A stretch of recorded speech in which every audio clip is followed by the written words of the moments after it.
reason that I be bringing this heat. Georgia music representing 104.3. Hey, welcome to the show. Welcome to the show. And we are live at the Amerant Bank Arena one final time this Panthers season. I like it. I was saying to Tree, well, ending the Panthers broadcasts in the beginning of April is not like it's been. This is when the last 3 seasons we've been ramping up our live broadcast here because there was still a couple months of hockey left. Yeah. Ain't going to happen this season. But tonight, the Panthers are hosting their annual Fan Appreciation Night in partnership with Sandals Beaches. Fans are recommended to arrive early to watch the 3rd annual Panthers Awards pregame ceremony, which is prior to puck drop.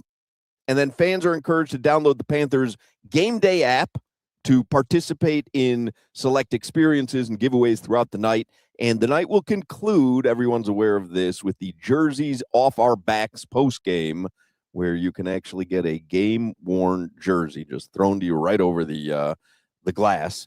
All fans in attendance tonight receive a Panthers car magnet upon ingress. Oh, there's a car magnet? That's a car magnet. I'm showing the people on the video stream there.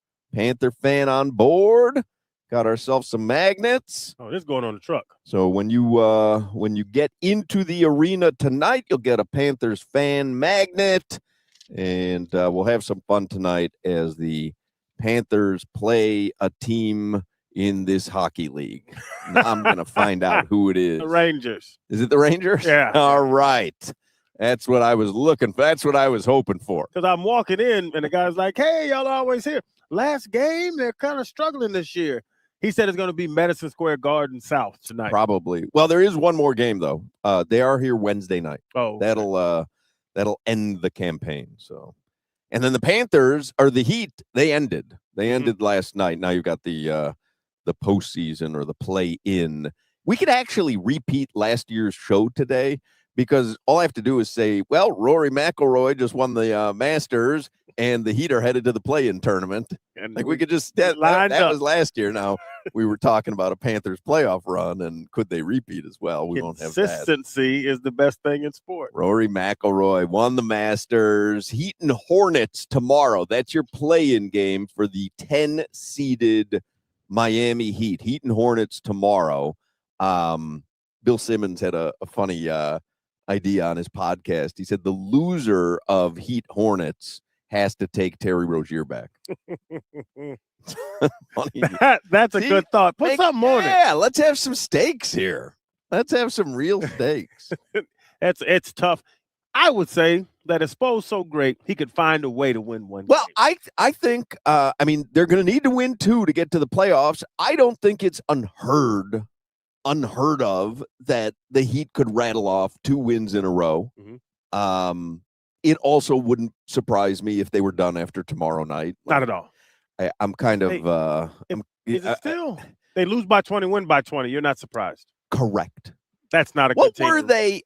Clay Ferrero is going to join us today, and Solana's running late, by the way. Solana was at the final Heat. I shouldn't say the final Heat practice, because they could go. I mean, they could still have 18 games left. Yeah. To be quite honest, they could have more than that if they did. How many series would there be? 3. 3.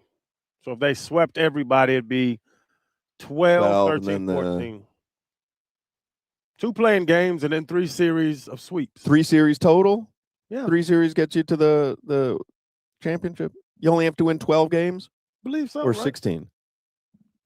You got me. Regardless, they could have 18 games left. They could have 14 games left, whatever. This chicken nugget done beat me up over here. But it's very possible that the Heat just held their last practice at the Kaseya Center as well. But Solana he was at practice, and then he's coming here to the arena, so he's running a little bit late. He told me he was going to forward me his headlines so that I could do them, but he never got around to that. But That's all right. He was busy talking or I guess stalking Pelle Larsson. Yeah. I don't know if he talks to Pelle Larsson or stalks Pelle Larsson. Jonas. Yako. What was your letter grade for the Heat? But here's the caveat, because you finished the 10 seed. it's very difficult not to make the playoffs when you're trying in the NBA. You know what I mean? Like, if you're trying, it's difficult not to make the playoffs. Milwaukee didn't make the playoffs. They had dealt with some injuries, and then they decided to shut it down or whatever. But the Heat all season were trying to make the playoffs and not just be a play-in. You end up the 10 seed, which means you barely got into the playoffs. It's not a good season. But I'll give you this caveat. Based on expectations. So what would you give a letter grade for the Heat regular season based on what your expectations were going into the season? And I would submit to you that your expectations were probably a little bit different than mine, because I was all excited about the Norman Powell trade. I thought they had a little something. Based on your expectations, what would you give them as a letter grade? B. A B. But this is saying that, you know me, I think they have a C roster. I think they have an A coach. Interesting. But they're a middle of the East team. I give them a B because I thought they'd be at 8 maybe, and they got to 10. So it's not like I'm not upset, because I never thought they were going to be in the top 6. I was telling y'all they're not going to be in the top 6, and they didn't get to 8, but they got to 10. A B minus maybe. I didn't expect much out of them. I expected more than the 10 seed. I expected more than I really thought, especially with the injuries like to Indiana. I really thought that they would be one of the top 6 seeds. So, but with this roster, Bam, like you said, preseason, not knowing everybody, not knowing what happened in Milwaukee, not knowing. I thought Norman Powell was an inspired addition to the roster, and he was an all-star. He did have a very good first half of the season. Tyler Hero missed a lot of games. Bam delivered. Bam, I would give an A for the season. Player-wise, I think Bam would get the only A. You can make a case, I guess, Jaime Jaquez Jr., he's possibly 6th man of the year. He probably gets an A. Again, I'm doing it based, I'm not saying that they're A-level talent in the NBA. I'm saying based off what your expectations were of them this season. So a guy like Pelle Larsson and like, they'll get higher grades because they did have good seasons. Doesn't mean they're in the upper echelon of the NBA, but I thought this roster with Bam, Tyler, Norman Powell, I mean, Solana had me sold on Nikola Jovic. He always does. And Andrew Wiggins. I thought that was, with the injuries and the problems teams in the East were having, I kind of felt like that was a top 6 roster, like a 5 or a 6. And Tyler was hurt a lot of time. Norman missed a bunch of games late. Like you're saying, Bam is the most consistent thing out there. And the 83-point game this year. He had a great season because he's available. Like he did what he needed to do. We have a 7-footer that we don't want to use, or do we want to use him? Or just use him every now and again? That it was that whole thing that we saw. And I don't know how, Hawk, you up from last year in the play-in, make no moves other than Norman Powell. Norman Powell is going to jump us to 6. That was the only big move. Well, also, though, the East got weaker, ostensibly. So, because Indiana was a non-factor. You thought Boston was going to be a lot worse than they ended up being. And you never thought Milwaukee would fire their coach and lose everybody on their team either. It's just, there's always teams, the teams that don't make the playoffs, teams that do make the playoffs, they're going to switch sooner or later. All the favorites, or somebody's going to get bad. All the bad teams, somebody's going to surprise you. But the Heat is the worst part of being in a sports program is not having any of that go on. They're going to be pretty good. They're going to be a C+, B- for the rest of our lives as Heat fans, Hawk. We want to jump back into A. We've seen A. Why can't we get into the A's? Because our roster. We have a great coach. Our roster cannot let him do what he needs to do. I have a little breaking news here. Push notification from ESPN. University of Miami agrees to a new multi-year contract with both coordinators, Corey Heatherman and Shannon Dawson. I like that. That's good news. Yes, great news. Till somebody offers them more and they leave. Correct. Yeah, how about that? And that'll happen. Purgatory. Somebody puts on that's the word I was looking for. On the chat, I don't understand why y'all killed Mike McDaniel, some of the Dolphins roster stuff, but let Spo skate. He's helping pick the talent. Spo went to visit Jovic this summer. After that visit, he signed him to an extension. No, we don't let him skate. I don't think. But I will tell you that Spo has a lot more cachet built up with me and a lot more credit built up with me than Mike McDaniel. Maybe because he's got 2 championships and Mike McDaniel doesn't have a playoff win in Miami. Like, yeah, I'll give Spo more leeway for sure. And just even the record, minus the record, Texter, the stuff that comes out about the Heat, the most conditioned, best trained, best working, hardest working team in the NBA, no BS off the court.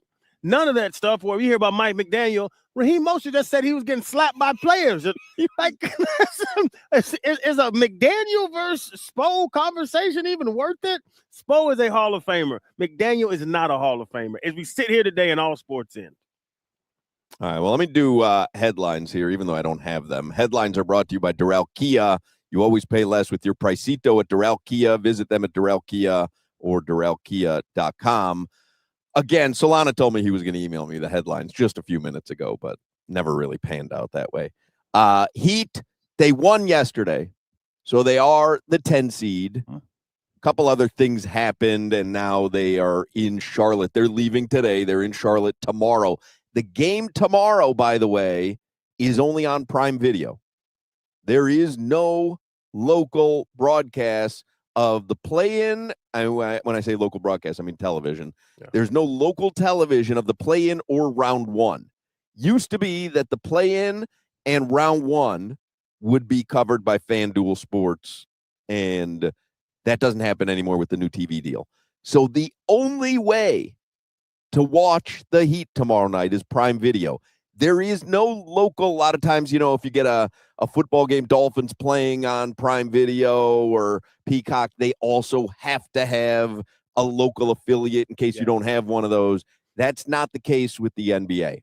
Your only local live broadcast will be 104.3 FM WQAM. We'll have the Heat game tomorrow, the play-in game. Do I have Prime Video? Yes, because you have Amazon Prime, right? You get a lot of Amazon deliveries. Yeah, we do. My wife gets Amazon. So if I have Amazon boxes, I have Amazon Prime. Pretty much. Oh, okay. Yeah. We got action, Jack. I mean, you could be ordering off Amazon without being a Prime subscriber, but seems like that would be silly. She can order at noon. It's there by 12:45. You got Prime. Okay. Yeah, so you can watch the Heat tomorrow. So that's tomorrow in Charlotte. Heat have to win. If they lose, they're done. Yep. If they win, they got to win another to get into the playoffs. Tonight, the Panthers have their penultimate game of the season. Mm-hmm. It is what it is. Doug Plagen is going to join us, and it is what it is. It wasn't the greatest season, but you know what? I think it's a positive that on April, what's today, the 13th, 14th, 15th, after the game on April 15th, these guys are going to have 2 extra months to relax, heal, recalibrate, and recuperate. Be ready to go next year. And we've talked about it with other people in the hockey world. Like, they're probably going to be the favorites to win the East next season. So this season is what it is. They played more games in the last 3 seasons than any other team in the history of hockey. Yep. You might need a little break. Tonight, though, again, Panthers, it's fan appreciation night. So make sure you get here early. Watch the Panthers Awards pregame ceremony prior to puck drop and get your car magnet when you walk in tonight. And then the night will conclude with the jerseys off our backs post game. And don't forget, if you're coming to the Panthers game tonight, download the Panthers Game Day app, and that'll allow you to participate in some of the select promotions. I'm putting this on my truck, Hawk, and I'm a fan. I got an IMG thing on the truck for the kids. The only car sticker or magnet that gets to me is the marathon one. The 26.2 or whatever. I haven't seen that. People put that up there? Yeah, people put that up. I would do that if I completed a marathon. Who cares? It's like a badge of honor. I can see this. I don't even like the Patriots. I can see a Patriot sticker. I don't care. When I see the little 13.1, especially that, it's a half a marathon. It's a little cutesy. I completed a half a marathon. I'm not certain I've seen those.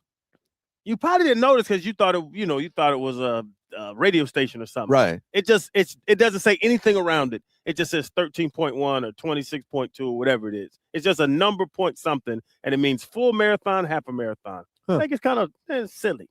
I don't think I have. Oh, no, I have a University of Tampa sticker on my car. Yes, you do. But I'm going to put this Panthers magnet on there because there is a Panther fan on board when I'm driving. Somebody will steal it. Don't get it twisted. Yeah, someone will steal it. Yeah, people steal all the time.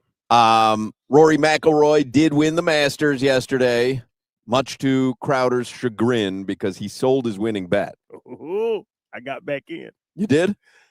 And I parlayed it with Kevin Holland, the fighter on Saturday's night. That's the fighter that Lee Sterling gave us. So I parlayed them two.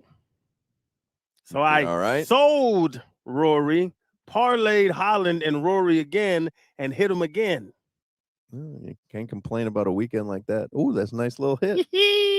That's a nice little hit. Yeah. Well, Rory McIlroy, I think, becomes the 4th golfer to win back-to-back Masters. Tiger did it most recently. I know Jack Nicklaus did it. I want to say 5th. Who was it? Was it Lee Faldo? Nick Faldo? It wasn't Gary Player. It was definitely Nick Faldo. Tree is saying it was Nick Faldo. So Tree is a heavy golfer. 4th. Rare golfer. air. He's the 4th, right? Yeah, he's the 4th. Yeah. Rare air, Rory McIlroy. And it looked like it was crumbling, man. Yeah. Dude on Saturday had like an 8-stroke lead, and all of a sudden he was behind, I think, Patrick Day. Like, I don't know. He played a hell of a Masters and ends up with his 2nd consecutive one. So there you go. How about that? Did you have fun watching? I did. I did as well. When I was out of the baseball park, I can get home and watch it every now and again. And the first time I watched golf on my phone. I didn't do my pimento cheese sandwich that I usually do on Sundays. I met a friend of mine, a couple friends at a Hard Rock Sportsbook in Hollywood. Watched it there. It was cool. It was a fun way to watch. And you watched the isolated shot of one person? You mean, like, do you watch a particular group? Those groups, yeah. You said that something. I was like, so at the beginning, before the national coverage starts at 2:00 on CBS in the morning, I'll just pick a group. I'll watch a group that tees off early, and then I live bet each hole. I'm like, I think Victor Hovland is gonna birdie this hole or bogey this hole. You said something about watching that certain group. I was like, it's crazy because they do such a great job covering it. Yep. It's a shot to shot to shot. It's great. When they get to the national CBS coverage, it is flawless, except the end of the tournament yesterday. Rory McIlroy hits his drive. You have no idea where it went. They lost it. And then Cam Young hits his drive. They couldn't find it. And you're watching, you're like, are you kidding me? The 18th hole on the Masters. And then Rory McIlroy's winning putt. They were behind him instead of in front of him. And you didn't see whether it lipped out or not. You saw him react like this, and it was very possible that the ball could have lipped out. But you didn't know. They had 3 blunders on the final hole. Now, what happened, I think, was Rory putted a lot quicker than they had anticipated. I think they were doing an establishing shot from behind, and he was going to take a couple little practice strokes, and then they were going to flip around to the camera that was on him. He just walked up there and popped it in, and they were behind him. So my wife even looked at me, and she's like, did it go in? Like, you didn't know for a second because he put his arms up, and it could have been up in frustration. It was wild. They missed both tee shots. Cam and Rory, and they missed his winning putt. It was wild. Other than that, CBS does a flawless job with their Masters coverage. They hired some millennials. All right, let me give you the weather. Clay Ferrero is going to join us in the next segment. Weather is brought to you by Tornado Roofing and Contracting, helping homeowners stay safe this storm season. Visit tornadoroofing.com for a free roofing and window estimate. Right now in Sunrise, where the Panthers play tonight, it is 82 degrees. Low tonight will be about 70 on the overnights. And Clay Ferrero is going to talk some Miami Heat with us In the next segment, we will have Doug Plagen with us this afternoon from the Amerant Bank Arena. And then tonight, the Panthers have their annual Fan Appreciation Night. And doors open at 6 p.m. tonight. And you can listen to the game right here. You can hear the Marlins tonight, by the way, on AM 560. All right, Cheetah Pompano, that's a great spot to watch a game or a fight. They got VIP areas, 4 stages of entertainment, and the most beautiful ladies in South Florida. You know, Cheetah Pompano has an amazing complimentary gourmet lunch till 3 p.m. every day. Happy hour specials till 6. Don't forget, if you're planning a bachelor party, there is no better place to have it than Cheetah Pompano or Cheetah Palm Beach. You can get all the details online, or you can get them right there at either of the clubs. Every day is a great day at Cheetah Pompano Beach. You want to make sure you visit Cheetah Palm Beach as well. You can get all the details at cheetahsofl.com. This is Hoch, Crowder, and Solana. Jimmy, you know how to make a hot tea? No, I do not. You know the ingredients of tea. Water.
All right, we're live at the Amarant Bank Arena in beautiful Sunrise, Florida. Penultimate Panthers game tonight, and it is Fan Appreciation Night. And make sure you get here and are in your seats in time for the third annual Panthers Awards pregame ceremony prior to puck drop. And then make sure you stay after the game and get the jerseys off our backs. Post-game prizes, always fun. So, and don't forget, if you're in attendance tonight, Panthers fans, you get a Panthers car magnet when you get here. All right, Clay Ferrero is on the Toyota of Hollywood hotline, sports anchor and reporter for Local 10 here in Miami. So Crowder and I were talking about the Heat regular season. It's over, and again, they're the 10 seed, and they're looking to get into the playoffs via the play-in. What is your overall letter grade for the Heat this season? But take into account what your expectations were coming into the season. So it's tough because I feel like all of those things have to be taken into account. I also think that we're kind of colored by, frankly, a malaise of, hey, it's just like the same thing happening over and over again. So, I mean, C-, D+. And I think part of that was I have to include the fact that they decided that this roster was good enough to just tinker and not blow the whole thing up or try to make drastic changes after last year. A year in which it was very obvious that there was a huge talent gap between the Heat and the. So for me, it's not just the on-court product; it's also the decision-making behind it. And Clay, to that point, who was supposed to develop so much to get him out of there? Like you said, they didn't make crazy changes. Was it supposed to be Pelle Larsson and Ware getting real good? Was Jovic supposed to just take a big jump? What was the thought of just sitting still? Well, I think if you look at the contract that they gave Jovic in the offseason, they clearly expected that to be a big one. And I don't know if health is part of this. And, once again, it's a season where Tyler Hero struggled to stay healthy. And thankfully, he missed a game the other night with the foot soreness, but hopefully he's good to go. But I don't have an answer to that, Channing. And I feel like that's why it was so frustrating going into the season, because I don't think that answer was ever apparent. Crowder, though, gave the grade, a B? I gave it a B because I thought they were going to be an AC. Because his contention was, I thought they were going to be worse. And I feel his thought is like, I feel like Eric Spoelstra maximized a D-level roster to get them into the play-in once again. Because they're, arguably the roster, without Jimmy Butler, obviously, the roster is worse than last season, no?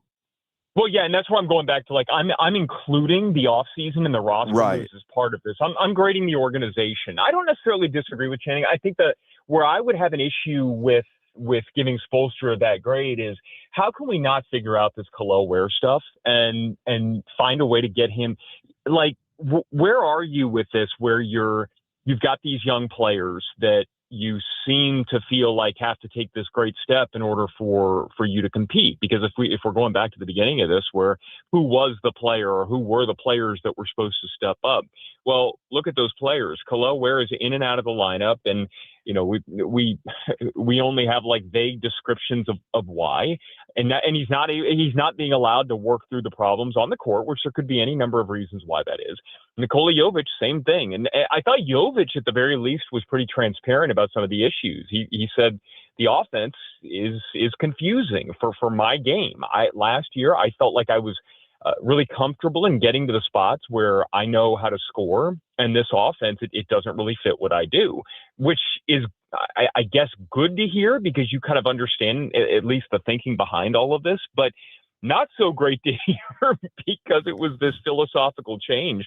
And the other thing, guys, is there was a great article on ESPN last week. I don't know if you guys got a chance to read it, but all of these teams that in the offseason decided to go to this fast-paced, up-tempo offense, it did not work for any of them at all. They all fell off the map either immediately or, in the Heat's case, as the season went on. And it's not that they're not scoring more, it's that the scoring efficiency, the points per possession, went down. And the thing that suffered the most was their defense. So it just feels like a Heat team that's completely lost that defensive identity and that, hardest working, all that stuff that they built the foundation of this franchise on.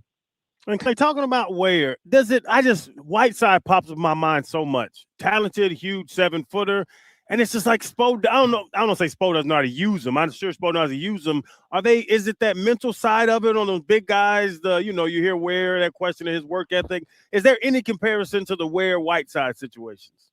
I've gotten the same vibe, Channing, and I think I would say it's unfair because I feel like they're very different players in what they bring to the table, especially offensively. Now, I do know that I don't know. Maybe I shouldn't say I do know. I think part of the issue with Whiteside was there were certain responsibilities that maybe he would let go for the sake of just going and getting more block shots. And that's not what Spoelstra wants. I don't know if those are the same issues with Ware on the defensive end. Remember Whiteside, nobody's doing it with blocks. Well, sometimes you got to do your job. Sometimes you got to be in your spot. Sometimes there are reasons why you need to be where you are. And I don't know if that's where it is with Ware, but there's clearly something that's disconnecting there. And I think the biggest disconnect is if this team and this franchise are going to get to the level that they want to get to, you either have to develop those young players and they have to turn into something great, or you have to hit the reset button completely, which they seem completely unwilling to do. No, it's funny. I'll read you 2 back-to-back texts on the text line. This station will never blame Spo for anything. And the next text, Spo should win Coach of the Year for making the playoffs with this G League team. G meaning garbage. Riley has failed this team once again. So there are two diametrically opposed opinions on the text machine, which shows you, again, when there is no, to me, that's a pretty good microcosm of the Heat. There doesn't seem to be an answer because everyone's flailing around looking for someone to blame. But go ahead, criticize Spo and then criticize Riley, Clay, to keep the texters happy. because I'm currently on 5. Pat Riley's not doing his job, and Eric Spoelstra's not doing his job either. The whole thing's a mess. But look, I do think it gets. Hey, look, the reason why I bring up that ESPN article was it was clarifying to me because it was like you have these teams that know that they don't have the talent of the top end teams. So they tried to do something a little gimmicky almost to I guess, make up for that. And it didn't work. And so for me, it just gets back to talent. And that's where I guess, like, maybe I'm more on Channing's side as far as the grade for the team and the season, because I view the failure as a talent gap. I just don't think that the talent is anywhere near these other. And I also wonder at times if Spo's voice has grown stale with this particular group. And again, I don't think they're moving on from Spo anytime soon, nor I'm not saying they should, but something has to change. And I don't know that the Heat, we'll see in the offseason, but I don't know that they view it the same way. I don't know that they view that there needs to be this big shift, because they certainly haven't the last couple of years. And I'm not sure that anything happened this year that would change their mind. Could you see, though, the Heat getting past these 2 play-in games, though, and into the playoffs? It wouldn't be the most surprising thing in the world, would it? No, I wouldn't be shocked by any of that. I also, I don't think it changes the ultimate problem, though. I still see a talent gap. So I've said this before on this show. I think having Jimmy Butler really gave this false sense of where this team and this franchise were. Prime Jimmy Butler, when he turned it on in the playoffs, especially, and in big games, he made the rest of this roster look, I think, a lot better than it really was. And, you're able to elevate the role players and everything fits. I think Jimmy was that good in his prime. Now, I think they made the right decision to move on because I'm pretty clear that he's not going to be that player again. But I also think that you have to be honest with yourself and what your talent level is. And right now, they're just not there. And you're not going to get there unless you look at what San Antonio and Oklahoma City did. Oklahoma City, I was right at the front of the line making fun of Sam Presti for all the compiling draft picks and just what are you going to do with this? Well, guess what? It worked. And San Antonio had a few years where they had to take a step back. And yes, they got lucky and got Wembanyama. but we went out to shoot around that day when San Antonio was here. It's not just Wemby. That team is stacked with talent, and it took a few years for them to get there. So I don't know how the Heat get there without being able to take some lumps for a few years. But, again, it's appeared that they're unwilling to do that. And Clay, you brought up OKC. What's the coach's name? I'm looking at it. I can't read it. Dagono. Yeah, Mark Dagono. Dagono. You give Spo OKC's roster, they're still the best team in the league. You give Dagono the Heat roster, they're still in the play-in, correct? Yes. So I isn't agree that with roster and construction? Yes, I think it's 100% roster. Yes. I'd have to do that with other teams, though. You give Spo the Pistons. You give Spo the Celtic. You give what's his name, the little crazy guy that doesn't cut his hair in Boston. If you gave Spo the Bucks this season, they're still bad. You don't think they would have made the playoffs? Like, you don't think Spo would have been able to make that Bucks team just a like playoff Spo team? couldn't make this roster a playoff team either. It's roster. I love coaching. I don't badmouth coaching. You have to have players to ball on. You agree with that, Clay? That if Spo was coaching, because there's obviously a big debate about Doc Rivers. Yeah. Is he a Hall of Fame coach? Is he not? He's got a championship, but he's also got some miserable failures in his resume. If Spo is coaching the Bucks, Clay, do they make the playoffs? I don't think so, but I think it also brings up a fascinating psychological discussion of all of this. Let's flip the discussion. What if you gave Dagono the Miami Heat? Would that new voice, would Dagono find something to do with this team, or frankly, like, would just hearing someone else change it? I feel like it's not X's and O's. Okay, like that's just all that stuff is so overblown. The in-game adjustment stuff, like. You have to have talent and you have to have alignment. And I feel like it's gotten stale with this Miami Heat core and Eric Spoelstra. And it's not that you could still make the case. If you told me Eric Spoelstra is the best coach in the league, I'm not going to argue with you. What I'm going to say is that it feels like this core of players has heard the same thing over and over again, whether it's from Spo, whether it's from Bam Adebayo, whether it's, something has to flip. And I think with Dagono and OKC, the conversation is, man, yes, they've heard a lot, but it's also led to a lot of success. And so I think at some point, that doesn't wear as thin when you're actually winning games and when you're winning a championship. It almost sounds like you're down on Spo. It sounds like I think what you're kind of doing in a roundabout way is something that's been a criticizable portion of him before, which is he gets into a rut and it becomes. How do I say it? It becomes stale, which is the word that Clay dull. keeps using, stale or redundant. Dull, redundant. Work harder. You're work almost harder, saying, work harder. Are you saying, Clay, that maybe with Dagono, Khalil Ware's getting more minutes? That he's he's not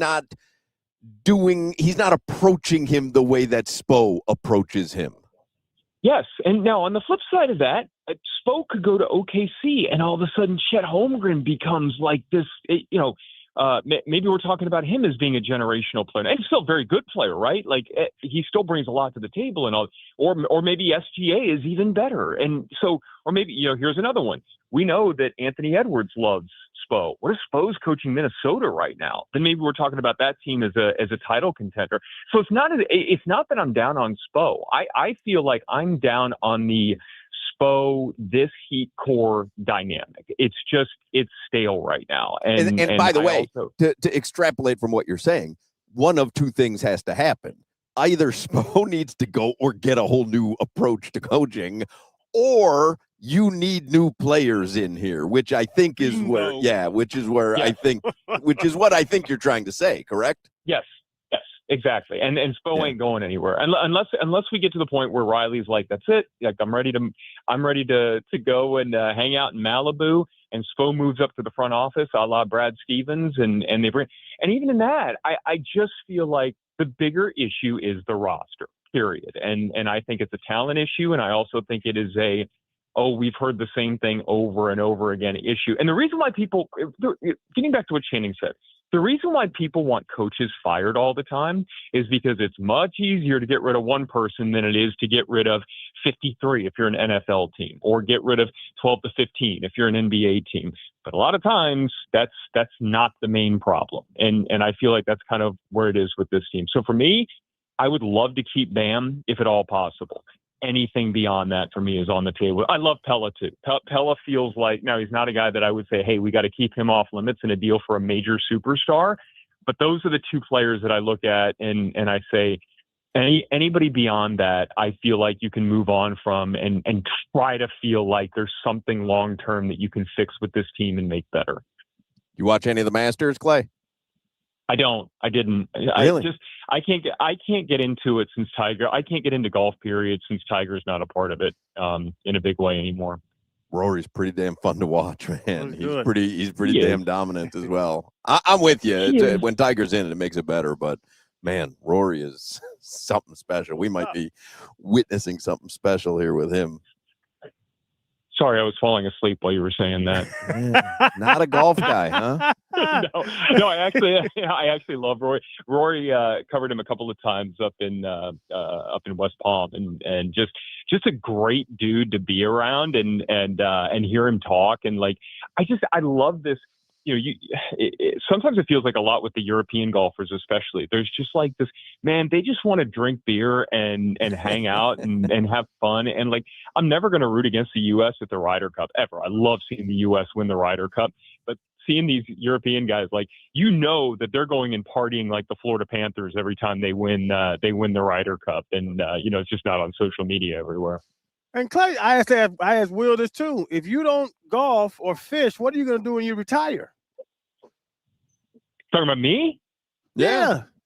Man, that is a great and sad question because I don't have an answer to that, but I do fish, so I can get into that. Yeah, we put a little ball of Wonder Bread at the end of the hook. No damn bread. So I have been dropping hints forever that I want Channing to take me fishing, but not once has he taken me up on it on this show. Oh, so, trust me, you don't want that. No, you don't need. You know what? You don't need Clay, that in your next life. time I'm You gonna don't bite need that in Hawk, your I life. got you, brother. You don't need that. In your life. Bring a loaf of Wonder Bread though. He's short on bait. We go out for a long time, Clay. We'll see you, Clay. Hey man, you stock the cooler. I'm there. We'll see you, Clay. Got you, bro. Later, boys. There you go, Clay Ferrero from Local 10. Everyone is invited to the Hard Rock Bet Party, and it doesn't matter who you are. Your name is on the list. Sign up today. Double your winnings on your first 10 bets, max $50. But again, you can double your winnings on your first 10 bets. If you would have won $100 on your bet, they make it $200. So just download the Hard Rock Bet app, make your first deposit, get the party started today. On Hard Rock Bet, the double your winnings welcome offer is just the start. You also get new promos every day of the week. Open the app right now, see what you've got today.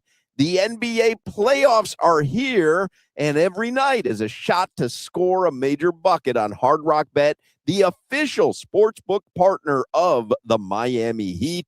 Maybe you like the hot hand to drop 30 or the big man to control the glass with a double-double and the point guard to dish out 5 assists. However you want to draw it up, Hard Rock Bet gives you tons of ways to stack your picks into an epic same-game parlay, SGP, as we say in the business. Almost time to drop the puck, too, on the most electrifying playoffs in sports, from puck lines to totals to player props to same-game parlays. So tape up the stick, lace up the skates, get in on the action, because when the playoffs hit the ice, every shot, every save, every goal means more on Hard Rock Bet. And, of course, baseball is back in full swing. Hard Rock Bet makes it easy for you to bet on America's pastime in just a few easy taps. You can bet on home runs, strikeouts, whether there's a run scored in the first inning. That's a little quick, fast-paced action right out of the gate. And if you miss the first pitch, no problem. You can live bet every inning, every at-bat, all the way to the final out. It all starts with you downloading the Hard Rock Bet app right now. Offered by the Seminole Tribe of Florida. Must be 21 plus and physically present in Florida to wager. Terms and conditions apply. Concerned about your gambling? Call or text 1-833-PLAY-WISE. This is Hoch, Crowder, and Solana. You ever just sit in your house naked?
All right, we're back live at the Amerant Bank Arena. Panthers are hosting their annual Fan Appreciation Night in partnership with Sandals Beaches, and fans are recommended to arrive early tonight. Watch the third annual Panthers Awards pregame ceremony prior to puck drop, and fans are encouraged to download the Panthers Game Day app to participate in select experiences and giveaways throughout the night, and then the night will conclude with the Jerseys Off Our Backs promotion, which they do every year after the game. All fans in attendance will receive a Panthers car magnet upon entering as well. So hopefully you're coming on out to the Amerant Bank Arena tonight, Fan Appreciation Night, and then there will be one final game this season, which is Wednesday. Solana has made it back from heat practice. He'll join us now.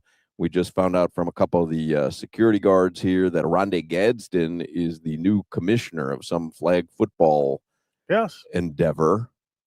I got a, speaking of friends of the program, I got a phone call from Gino Toretta today. I was driving here. What's going on? Blah, blah, blah. He says, you ever drive internationally? And I said, no, I don't have the guts. And he said, neither do I. He goes, but I'm going to Italy in a few weeks, and my wife wants to visit her grandmother's ancestral home or something like that.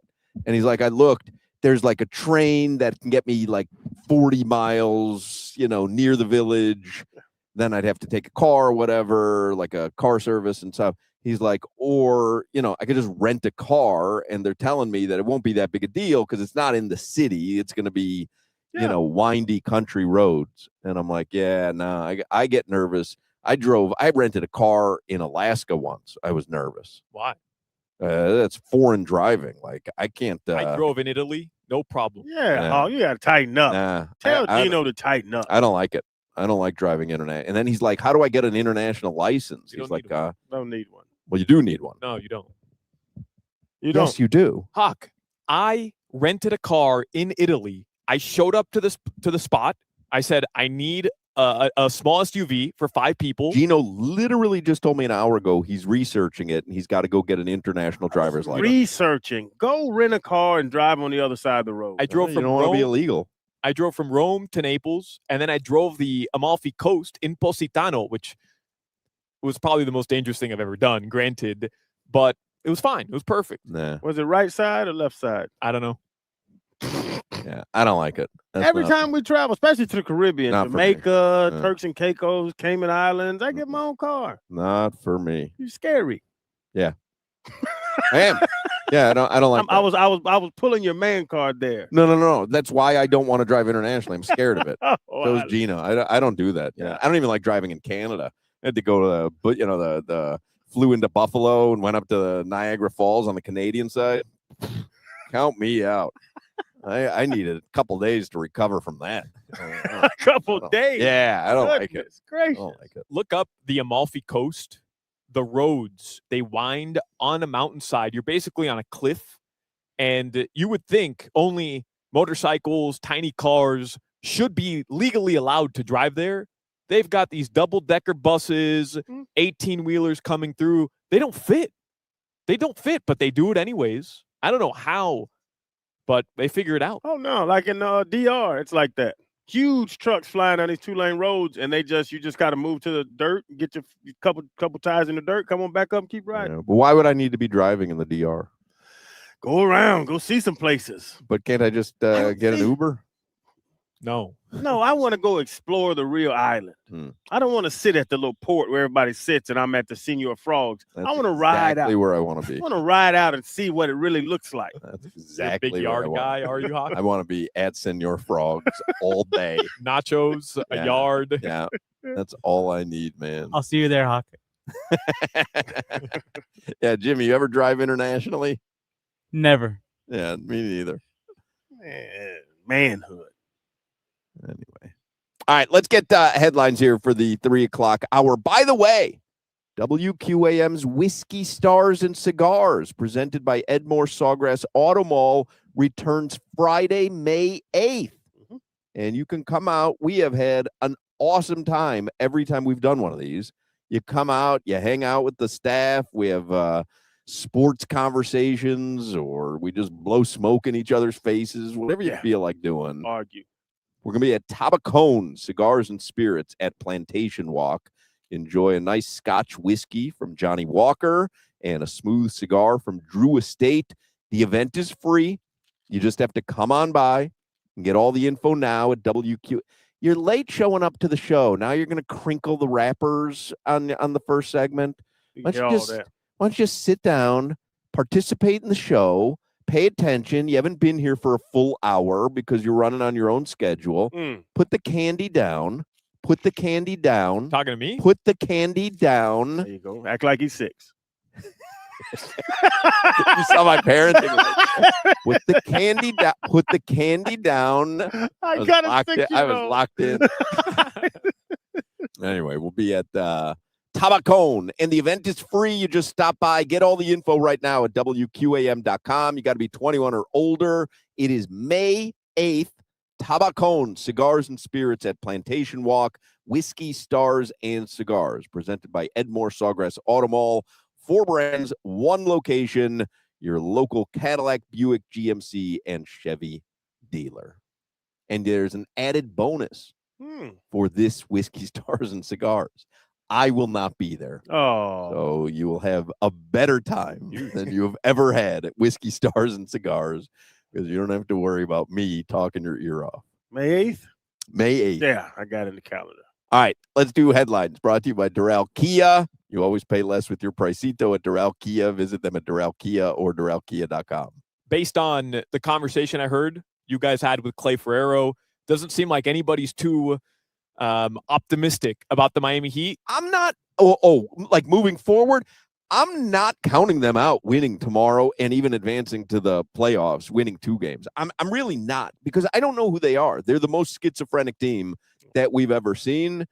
I'm out, though, on this construct moving forward. If that, can I be in on the play-in, but out on the long-term realistic goals for this construct? Yeah, for sure. Because that's how I feel. Did we sign anybody last night? Jameer Young. They actually did. Jameer Young. Standard deal. Talking about. We know what we have. They're not beating anybody. G League first team. All first team in the G League. Never mind. Didn't know that. Well, it's going to be tomorrow, 7:30. So you guys, did you see why it's tomorrow? Yes. So in theory, the Heat and the Hornets should be playing Wednesday, because you're penalizing. I mean, you're not penalizing, but it's tougher to play Wednesday. And if you win as the lower seed, you have a less turnaround time to play Friday night. And the 7-8 seeds, whoever loses, has more turnaround time to play Friday night. But because the Magic, who just stink. I mean, how have the Heat lost 5 games against this team? Really, they've lost 8 because they got swept in the preseason to them as well. The Magic lost a game to the Celtics light at the very end of the game. And the Philadelphia Flyers play a home game on tomorrow. Philly's going to host that 7-8 matchup, so they couldn't play on Tuesday night. They had to move the 7-8 matchup back a day. So it actually benefits the Heat if the Heat were to win. Yeah. Correct. Because you get an extra day. Yeah, but you get one less day to prepare. I see. For the first game. But you get an extra day right, for the second game. And the other team you're playing has one less day. Right. Yeah. So that'll be tomorrow at 7:30 p.m. I was at Heat practice. Pelle Larsson didn't practice, but he was going to go through like an individual workout after the game. Spo said that was encouraging for his status tomorrow. But Niko Jovic, Drew Smith did not practice. They're not going to play tomorrow. Doesn't matter. Just come on, man. You think they're done? Yes, I think they're done.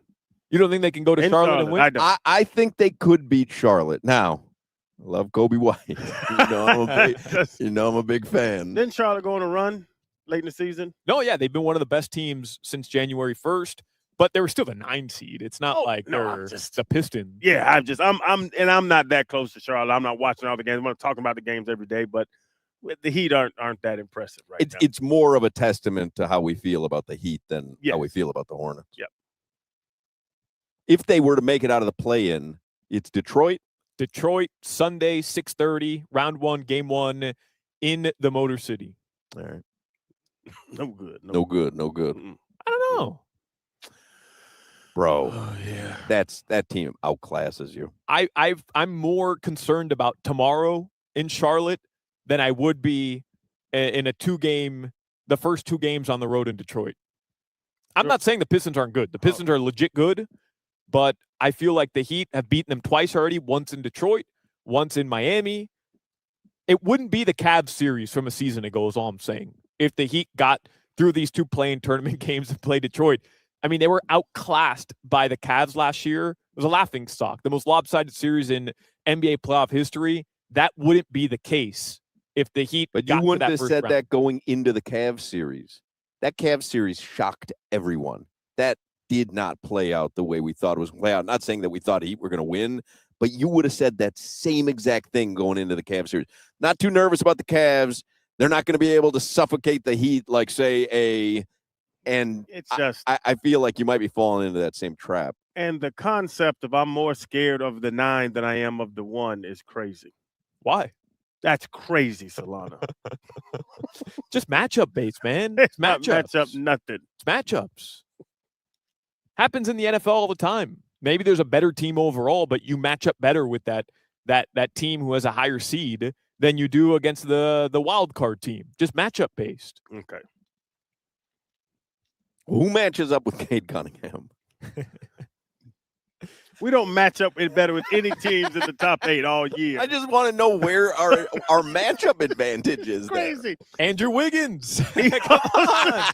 He calls Wiggins. the I Magic are absolutely Yeah. garbage. But we've got 0-8 against we've them. got the Wiggins matchup against any competitor. If the Heat avoid the Magic, the Celtics, and the Raptors throughout this playoff run, we're good, baby. All right. We're good.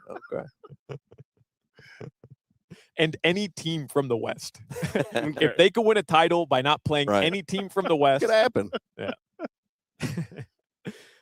So that's tomorrow at 7:30. You win, you move on, you lose, and it's curtains for the season. Not the best outing yesterday by Sandy Alcantara and the Marlins. I don't know. Are they coming back down to earth? Are the Tigers really good? I don't know. But they got swept, and it seemed like they got handled in all 3 games. Yeah, it wasn't good. Sandy did not have a good performance yesterday. Now, I did hit a parlay. I had Sandy with a K in the first inning. That was key for me. So Sandy's performance for me was fine because I needed more than 1.5 home runs for the game total. He gave one up in the first inning, and then I think another one in the 4th inning. He did his part for me. Then all I needed was a man. I'm going to say his name, and you're just going to blurt it out because you have Tourette's. But all I needed was an Xavier Edwards hit to hit the parlay, and he got it in his final at bat. I got a cell phone number. Baseball, though, is streaky throughout the season. It's one of the benefits of starting 5-1. I can't remember who said it to us, Jack McMullen or Steven Strom, but one of the benefits is, hey, if you can bank a few wins against beatable teams, which they did at the beginning of the season, Colorado and the White Sox, at least you've got a little bit of a cushion when you go on a little bit of a cold streak. Whoop bad teams, try to split with good teams. Yeah. That's what baseball is. Yeah, well, don't worry. They're going to get it back on track. They only play the Atlanta Braves over the next couple. They're on the road. Uri gets to start tonight. They'll play Atlanta. First pitch is at 7:10 p.m. in the ATL. They're probably at the varsity right now. Nobody goes to the varsity. Everyone, the line is long and the burgers are delicious. Little grease spot. Were you in Cancun over the weekend? That's why I was looking at the candies. These are Mexican candies that I'm sure Crowder brought because there's no way Tree can digest these, and Hoch, there's no way you could read this. Were you in Mexico? Because he's wearing a Mexico Team Mexico hat from the WBC, and you've got. I mean, these are literally made in Mexico, and it's all in Spanish. Yeah. I'm part Mexican. No, those were not. That whole bag was 99 cents at the store over there. The Tree had one, had to spit it out. I wouldn't eat that stuff. It looks like there's asbestos in the middle. They're hard. 99 cents. It's like 12 of It's them. got like 15 of chili them. peppers in it. Yeah. Like it's crazy. That's the new phrase. You should have seen the look on Tree's face when he bit into that. But thing, that's a man. Hispanic the craze right now is fruity chili peppers. Oh, that's the Hispanic That's move the right now. Hispanic Oh, move. okay. Yeah. Oh, that's cool. Yeah. Thanks for My telling me. wife's Cuban. The Panthers do have the Rangers tonight, obviously at 7 p.m. Rangers have the third worst record in the NHL. The Panthers have the seventh worst record in the NHL. And it's the penultimate Panthers regular season game and home game because they're going to play the Red Wings to end the season on Wednesday. Mm-hmm. That's all she wrote. It's all right. Got a couple titles in the bag. Hey, you ain't getting no complaint out of me, Jack. We've go. been saying I talked to the security guard downstairs. Yeah, we got a year off. Honestly, winning 3 straight is overrated anyway. Yeah. So Rory wins. I know that's not. I heard you guys on the way in. You sold your bet, so I apologize. Did you guys see though? Because I wasn't watching the broadcast. I was at the Kaseya Center yesterday for the Heat game. What happened on that 18th hole? Oh, we talked about it. Everybody's outraged. Yeah, we talked about it. About the CBS broadcast. Because CBS does, I was telling Crowder, I don't want to redo the whole bit, but CBS does such a great job on the broadcast. But honestly, Cam Young's tee shot, lost it. You didn't know if it was in the fairway, the trap, like they lost it. And then Rory tees off, they lost it. So now you have 2 tee shots on 18. You don't know. I'm watching it with my wife. Rory's walking. You don't know if he's walking into the trap, on the lip of the trap. Like, they don't show you where the ball is because they lost it. Then Rory lines up to putt in the match-winning putt, and they have it from the back angle. So you don't see whether it goes in or not. And they had the backwards angle because they thought he was going to take a couple of warm-ups or whatever. They were establishing, and then they were going to flip to the camera that was facing it. But he just walked up and went, boop, and then he goes like this. And you don't know if he lipped it out or not. And if he lipped it out, it would have gone to a playoff. And it was, it was a 2-foot putt, wasn't even. And but you literally didn't see it. It was crazy after the stunningly beautiful broadcast that they put on, that they missed, that like just mangled the 18th hole. And that's the big shot. That's it. That's the one That's they play the one. 1,000 times in a row. Can you imagine? Rory McIlroy wins his second consecutive Masters. And my wife and I are looking at each other going, did it go in? And that's happening all over the world watching it. Did it go in? But for years moving forward, the Tiger fist bump when he hit the big one with the red shirt on, like, Yes. that's the shot of the tournament Yes. because you can't show every shot. And they have it. It's somewhere because they have 90,000 cameras. The live camera that they took at that moment was a bad angle. Somebody's getting fired. It was crazy. Is Jim Nantz upset about that today? I would Is that imagine. eating at him today? I would imagine. Because he's got iconic, like Tiger in 2019, the return to glory. He's got some iconic calls, obviously, at the Masters. That could have been another one. Like Rory, you guys know I don't know too much about golf or McIlroy, but Rory yesterday, by winning back-to-back Masters, just put himself in elite company. And I was reading today in The Athletic, people are already putting him in top 10 all-time territory, which I imagine makes sense. Back-to-back Masters, he's only the 4th person to ever do it. That could be his claim to top 10 golfer of all time, and there's no epic But there is shot of it. There is. They'll just redo it. Like they'll just recut it with the proper angle. And with Nance's voice over the right angle. Yeah. That's crazy, though, man. Because the Masters is always so buttoned up. It's so buttoned up. That's why it was so wild. Mm-hmm. Human error. Yeah. Back to the NBA really quickly. I'm sure you guys mentioned it. Doc Rivers out as the Bucks head coach. Yeah. It looked like they agreed to part ways. And That's okay. And how he doesn't talk Terrible. like that. That's a terrible Doc Rivers. I always want to go out separate ways. That's so because he's got gravel. Yeah. Yeah, it's more like Ed Orgeron. Oh, okay. Well, I was wrong. there's no way he coaches again, right? I don't know, man.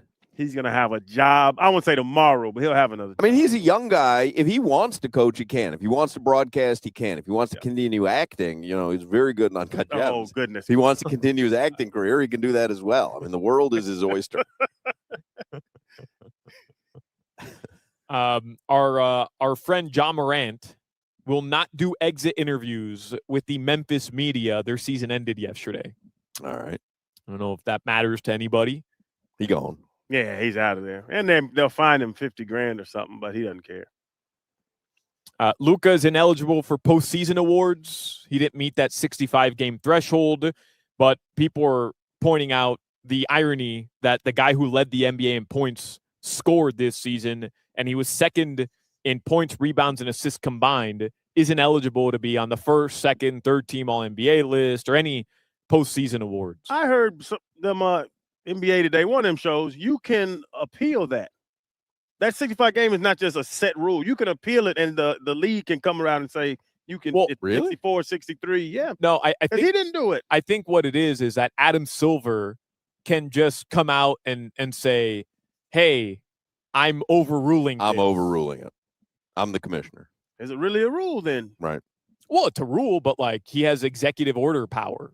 He could pull a Donnie T and just say, hey, this is what we're doing this year, and if you don't like it, too bad, eat it. I'm not saying I don't like that he could overrule that, because he should, because Luka's a monster. I'm just saying they set that rule to try to stop guys from tanking or teams from tanking with top players. And now he can say, you know what, he wasn't tanking, he was Right. really hurt. I can make a judgment call here. This is smart. I'm not criticizing. I'm saying it's smart that he could come out and say no. But he played 63. But BS if you're a gambler and part of your calculations are, I don't think that guy's going to hit the 65-game threshold. And then all of a sudden the commissioner goes, those rules we told you about at the beginning? Yeah. I'm not certain you could do that. Only because of the gambling ramifications.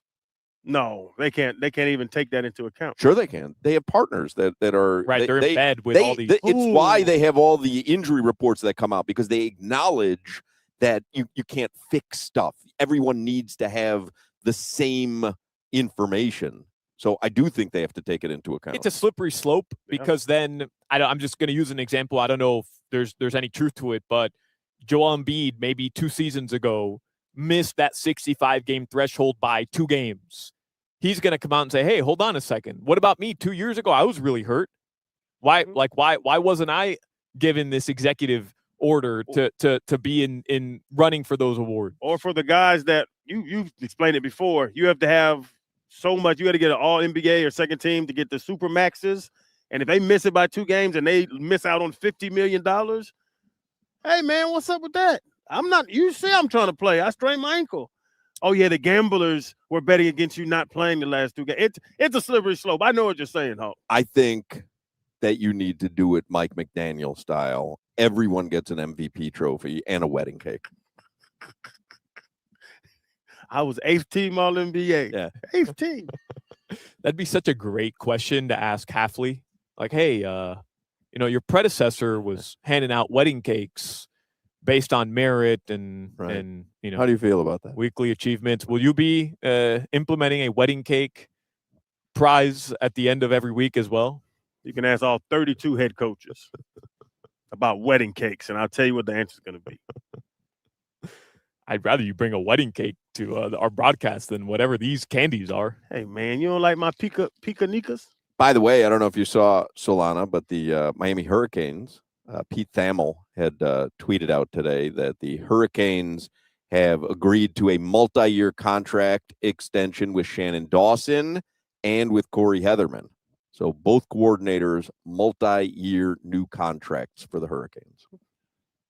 I love it. You go next championship game. Yeah, you want to keep everyone intact. And they weren't getting carried by anybody. They were calling. I love Heatherman. I mean, I get it. You go to the national championship game and you bring back your guys. But I would just say there were times throughout the college football playoff run and during the regular season, we weren't really all thrilled with Shannon Dawson's play calling. I know there's context behind that. To me, but you have to look at the end of the season. We went from very good team the season prior to national championship contender the next season. I ain't breaking anything up.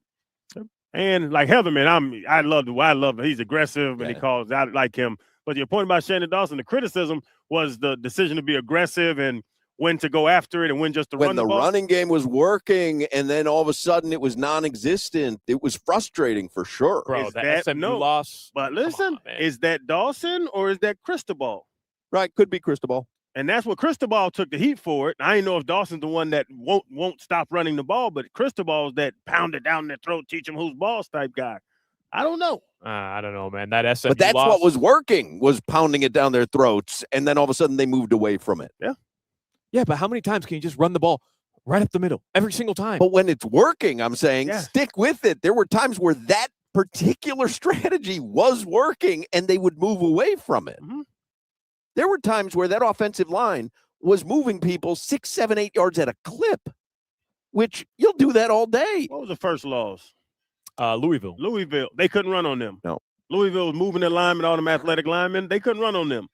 But the SMU, it was working. So that decision making, I thought it was Cristobal making those calls. Also, in that Louisville loss, Carson Beck threw 18 interceptions. Yeah. That ain't on nobody but him. And he Right. threw one to the flat at the most important part of the game where it just made no sense to even do that. They should have been running the ball in that situation. Also threw the interception in overtime to SMU. Yeah. Fernando Mendoza, speaking of college football playoff, Fernando Mendoza was at the Heat game yesterday with his mom. They put him up on the big screen. Yeah, it was cool. He got some love. Did you do something goofy? Nah, I mean, He seems like a big thumbs up guy. Yeah, I was gonna say thumbs up or Prince Diana wave or something, just silly stuff. How do you guys He's feel? not pounding a beer. Yeah. Nah, he's like a seltzer guy, but like not hard seltzer, just a seltzer. Right. He had a LaCroix last He night. loves a spindrift. How do you guys feel about that? The guy that does the thumbs up in every picture. I hate it. Yeah, I don't know. If it's your bit, I'm down with it. Like if you can lean into a bit and I mean every picture of you for 50 years has the thumbs up, I'm all for it. Yeah. I do the point. No, point at the At person. whoever's next to you. Yeah, like they're important. Yeah. I like to look who this is, even if I don't know him. You know who I am? I'm walk up to anyone anywhere if I see that they really would benefit from a group picture. I'm that guy. You offer your services to take the picture. You ask, what are you going to do when you retire if you don't fish or golf? Yeah. That's what I do. I walk around wherever I am. I look for groups who are taking a picture. One person's left out. Yeah. They're trying to get a big selfie, whatever. I am, hey, would you like a picture of all you guys? You're gonna stalk heavily occupied spaces? Yes. I do it now. I'm that guy. That's my thing. That's my calling. But it actually is nice. It's very nice. But I'll tell you what, Hoch, as somebody who has taken several pictures with you, and I've seen you take several pictures, you've got to improve your photography game because you don't take good pictures. I take very good pictures. You do this thing where you zoom in to like all the time. You zoom in, and I don't understand why you zoom in so much. You don't need to zoom in. I don't zoom in on the pictures. I zoom in on the pictures that I use on social media and whatnot. I crop them bigger so it takes out some of the superfluous stuff. But I know how to take very good pictures. Yeah, I do. No, your pictures are. Oh, he's a good cropper. I am. Good picture taker, good cropper. Yeah. I crop. Because you open yourself up to criticism. Like if you're offering your services to take a picture, you're probably at some sort of tourist destination. Hey, I'll take this picture of you guys. Okay, but you better know what you're doing. If you're offering your services, if I ask you to take a picture, that's on me. I'm choosing somebody who may be good at taking pictures, may not be good at taking pictures. But you're offering your services. Yes. Yeah, I'm very good at it. You better be good at taking pictures. I'm good. Well, you're not. And I make sure that I have the background right. If I want them to move, I'll tell them to move. Like I want them to have a great memory of wherever they are at that moment. And I'm that guy. I actually tell people that with me, like at Dolphin games, people know me. Don't do that. When somebody says, hey, and they put it up for selfie, just let me hold my arm around real fast, take the selfie. Now you add yourself in, that's adding 10 more seconds to the situation. Right. And so now the selfie's more personable. Like, hi, hey, how you doing? Yesterday, my family was at the final Heat game. I went to go say hi. we asked one of the ushers to take a picture. It's on me. Old and nicest guy. He's been at Section 115 forever. Love him. This dude doesn't know how to take a picture. I mean, it's literally the worst picture that's ever been taken, ever. I mean, look how zoomed in he was to us. And he came right up to us like that to take the picture. Yeah, but you got to say something to him. No, Hey, I hey, don't have that in- now get one with our legs. No, I do that. I go, now get one with our legs. Because now you're not using parlance. It's not like, hey, can you get one a little further zoomed out vertically or whatever? Hey, get one with our legs. That's That's how you have to talk to these people. The moment you see that that's what they churn out. I've done it to Tree, I think. All right, now get one with our legs. But then with Tree, then it's just our legs. And I go, now get one that's got our head, and I want to see head and feet. Full body. Yeah. All right, anything else, Solana? Your weather in South Florida right now, it is nice and sunny. In Miami or in Sunrise, it's 82 degrees. Right now, tonight, the lows will be in the low 70s. That weather report was brought to you by Tornado Roofing and Contracting, helping keep your home and family safe when the storms roll in. Visit tornadoroofing.com for your free roof and window estimate. All right, don't go anywhere. We're at the Amerant Bank Arena in Sunrise. Doug Plagen's going to join us in the 4 o'clock hour, talk a little Panthers hockey. So we'll have some fun up until 6 o'clock tonight. Don't go anywhere. Playoffs, they begin pretty much this week. You've got all the play-in tournament games, playoffs next week. You've got hockey playoffs around the corner as well. And there's really no better way to cash in right now on all the action than with Prize Picks. Download the Prize Picks app right now, and you get $50 instantly in your lineups when you play your first $5. All you have to do is use my code.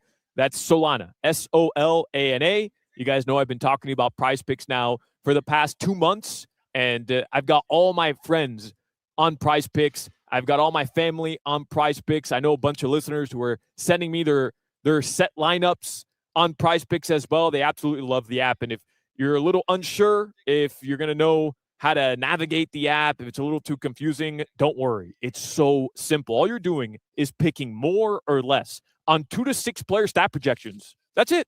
More or less on 2 to 6 player stat projections, and you can cash in. So, for example, you've got a hockey game here. We're at the Amerant Bank Arena. AJ Greer, half points in this game. You can pick more or you can pick less. Mackie Samoskevich, shots on goal, more or less. Jonathan Quick, who announced today he's retiring at the end of the season, 23.5 goalie saves. Is he going to have more than 23.5 saves or less than 23.5 saves? You pick 2 to 6 players. You pick more or less on their stat projections. Again, you get those picks right. You can cash in. That's it. You open up the app, and in 30 seconds, you can set your lineup. And the best part is it's not just basketball. It's not just hockey. It's every sport. UFC, soccer, tennis, golf, anything you can think of, Prize Picks has it. And they have a bunch of features, too, on Prize Picks. One of their newest features is the early payouts. If your player gets off to a hot start, you have the option now to cash out those winnings before the game even finishes. So join me and millions of users. It's a no-brainer. Download the Prize Picks app today. I'm telling you, you're going to love it. Use code Solana, Solana. You get $50 in lineups after you play your first $5 lineup. That's code Solana to get $50 in lineups after you play your first $5 lineup. Think of it this way. You're hanging out with your boys. You're going to watch a game. Everybody should have the Prize Picks app open because you're turning your hot takes into money. You must be present in certain states. Visit prizepicks.com for details. This is Hoch, Crowder, and Solana. You know who never just kind of mails it in? Oh, The Costco guys.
Back live at the Amerant Bank Arena. Panthers hockey tonight, which you'll hear on 104.3 FM. Doug Plagen will be on the call. Billy Lindsay. The Marlins game is on AM 560 tonight. Saw a tweet. By the way, Heat Hornets tomorrow on Prime. Mm-hmm. You get the, according to Barry Jackson, the Amazon A-Team, Ian Eagle, Stan Van Gundy. Oh, I like them. Ian Eagle's so good. He is. Or the local broadcast on FM 104.3 WQAM. Yep. We talked about it. Mm-hmm. You on the pregame? Yeah. Well, let's see what Prime's got to offer. Iron Eagle. Oh, man. Kevin Nealon used to be on Saturday Night Live, and he tweeted this out, and it tickled me because everyone always, tweets out, would you rather have $5 million now or $10 a minute? Yeah. Like there's all these different derivations. How about this one, though? And he's a comedian, but for me, it actually tickled me. Like he's making a joke, but I'm like, this is interesting. You can only pick one. Mm-hmm. Which one do you choose? You can have $1 million 44 years from now. Mm-hmm. $5 right now. $100 of free cheese 1 month this year. A 10. I'm doing the math in my mind now. It's getting silly. A $10 gym membership or a metal suitcase without cash in it. Which one do you take? Ooh. $1 million 44 years from now. I'm not going to be around. I'm not going to be around. Can I put in a trust? I don't think so, but I don't even know, like, $1 million 44 years from now. Like, $18. That's what I'm saying. It's going to be $1.5 million to get in the hockey games. I'll be 75. I can't believe you had to pull out your calculator to figure that out. And you're 31. You pulled out your calculator to figure out how old you were going to be 44 years from now. Yeah, why would I do that in my head when I have the calculator? Pause up, Papa.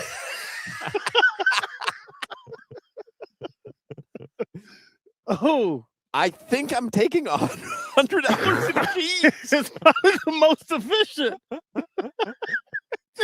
For real. Isn't that crazy, though? I think I would have to turn down $1 million for $100 worth of cheese. Gym membership's a waste of time. Right. Metal suitcase without cash. What is that's less than $100. $5 right now, which is fine too. Anybody likes to find $5. But $100 worth of cheese. $100 worth of cheese. Can freeze some. We got action. I'm taking the cheese. It's crazy, right? You'd have to turn down the $1 million. That's just 44. 44. I would be what? 90? Wow. 90 years old. What would I even do with the $1 million? That's what I'm asking. To pass it down? Put it on red. I think, though, you have to be alive. You can pass it down, though. Mm-hmm. But to wait 44 years. Actually, I guess that would probably make the most sense because what are you going to do with the $100 worth of cheese? Mac and cheese, turkey and cheese, cheeseburger, Shrimp kebab, shrimp parmesan. Yeah, probably the most responsible thing would be wait 44 years. But like you're saying, I have a diaper on by then. Right. Like I'm 80. What's that? 86? Like to enjoy something now. Yeah. But think about it. You turn 90 and you're given $1 million. I mean, you like, I understand what you're saying. You can't enjoy it as much as you can enjoy it now. But what do you think $1 million is going to be worth 44 years from now? Well, I guess I hadn't thought of it that way. Talk about inflation and all that stuff. Just like that's like, but it'll still be $1 million. That might be as silly as taking $100 worth of cheese. Like, here's $1 million worth of cheese. Oh, I got some Kraft singles. That's what I'm thinking. You might fill up your truck for $1 million in 44 years. All right, we got to take a break. 4:00 hour is coming up. Doug Plagen is going to join us in the 4:00 hour. We'll do 15 minutes of heat, get some headlines as well. And before you know it, it'll be fan appreciation night right here at the Amerant Bank Arena. Hey, y'all, if your garage door is outdated, damaged, or not hurricane ready now, hurricane season's coming, don't wait. Call Allied Doors. They've been serving South Florida since 1966. That's 60 years of trusted service. They're family-owned, operated, man. You got to get to Allied Doors. Don't have that beautiful home. I see it all the time. Beautiful houses with them terrible garage doors. Don't do it. Call Allied Doors. Huge in-stock inventory. They do same-day service. Give them a call. They can have a person out there that day. Custom impact-rated doors built to protect and upgrade your home. Now, protection, they have the best. They have the most beautiful doors, and they have the leading industry Lift Master openers. That's right. Lift Master, built to perform. I got Lift Masters. Actually, my personal home, Allied Doors, they did it for me. Investment properties, I got to call Allied Doors. You got to give Allied Doors a call, 954-942-8550, or visit allied-doors.com. Mention this ad, and you'll get $300 off. Don't wait. Call Allied Doors today. You're listening to the Hoch, Crowder, and Solana Show. My ability didn't offset my arrest, huh? Go with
Here we go, 4 o'clock hour from the Amerant Bank Arena. And again, Panthers, tonight, it's their fan appreciation night in partnership with Sandals Beaches. Fans are recommended to arrive early, watch the 3rd annual Panthers Awards pregame ceremony prior to puck drop. And then fans are encouraged to download the Panthers Game Day app, which, by the way, you should have by now. But if you don't, download it, and you can participate in select experiences and giveaways throughout the night. And the night tonight will conclude, hopefully, with a Panthers win and with the jerseys off our backs post-game. And all fans in attendance will receive a Panthers car magnet upon arrival. So you got a nice, fun, festive night tonight here at the Amerant Bank Arena in beautiful Sunrise, Florida. To begin the 4 o'clock hour with the stock market report that's sponsored by Anajar and Levine, accident attorneys. Call 1-800-747-FREE. That's 1-800-747-3733. Started as a down day on Wall Street, but it ended in the positive. Dow Jones up 301 points. S&P 500 up a full percent, 69 points, 69. Nice. And the NASDAQ up over a full percent, 280 points. 15 minutes of heat on WQAM is sponsored by Doral Kia, home of the Pricito, our lowest price. Visit them at Doral Kia or DoralKia.com. Somebody wrote Ira Winderman at the Sun Sentinel, go to Cancun, it's time. And Ira responded with this. And that could be the case by Tuesday night or shortly thereafter. But as of Sunday, not a single sombrero in the Heat locker room. Instead, there was the type of confidence one typically does not see exuded by a number 10 team. To a man, they have insisted they are better than that. So now they'll have to show it. Mm-hmm. That is a potential argument that you could see the front office or Spo making when people question when the season's over and there's the season-ending press conference and there's the postmortem. I think one of the talking points you might see is the 10 seed was not us. Yeah. That's not the team we constructed. We are better than that. You saw it enough games throughout the season.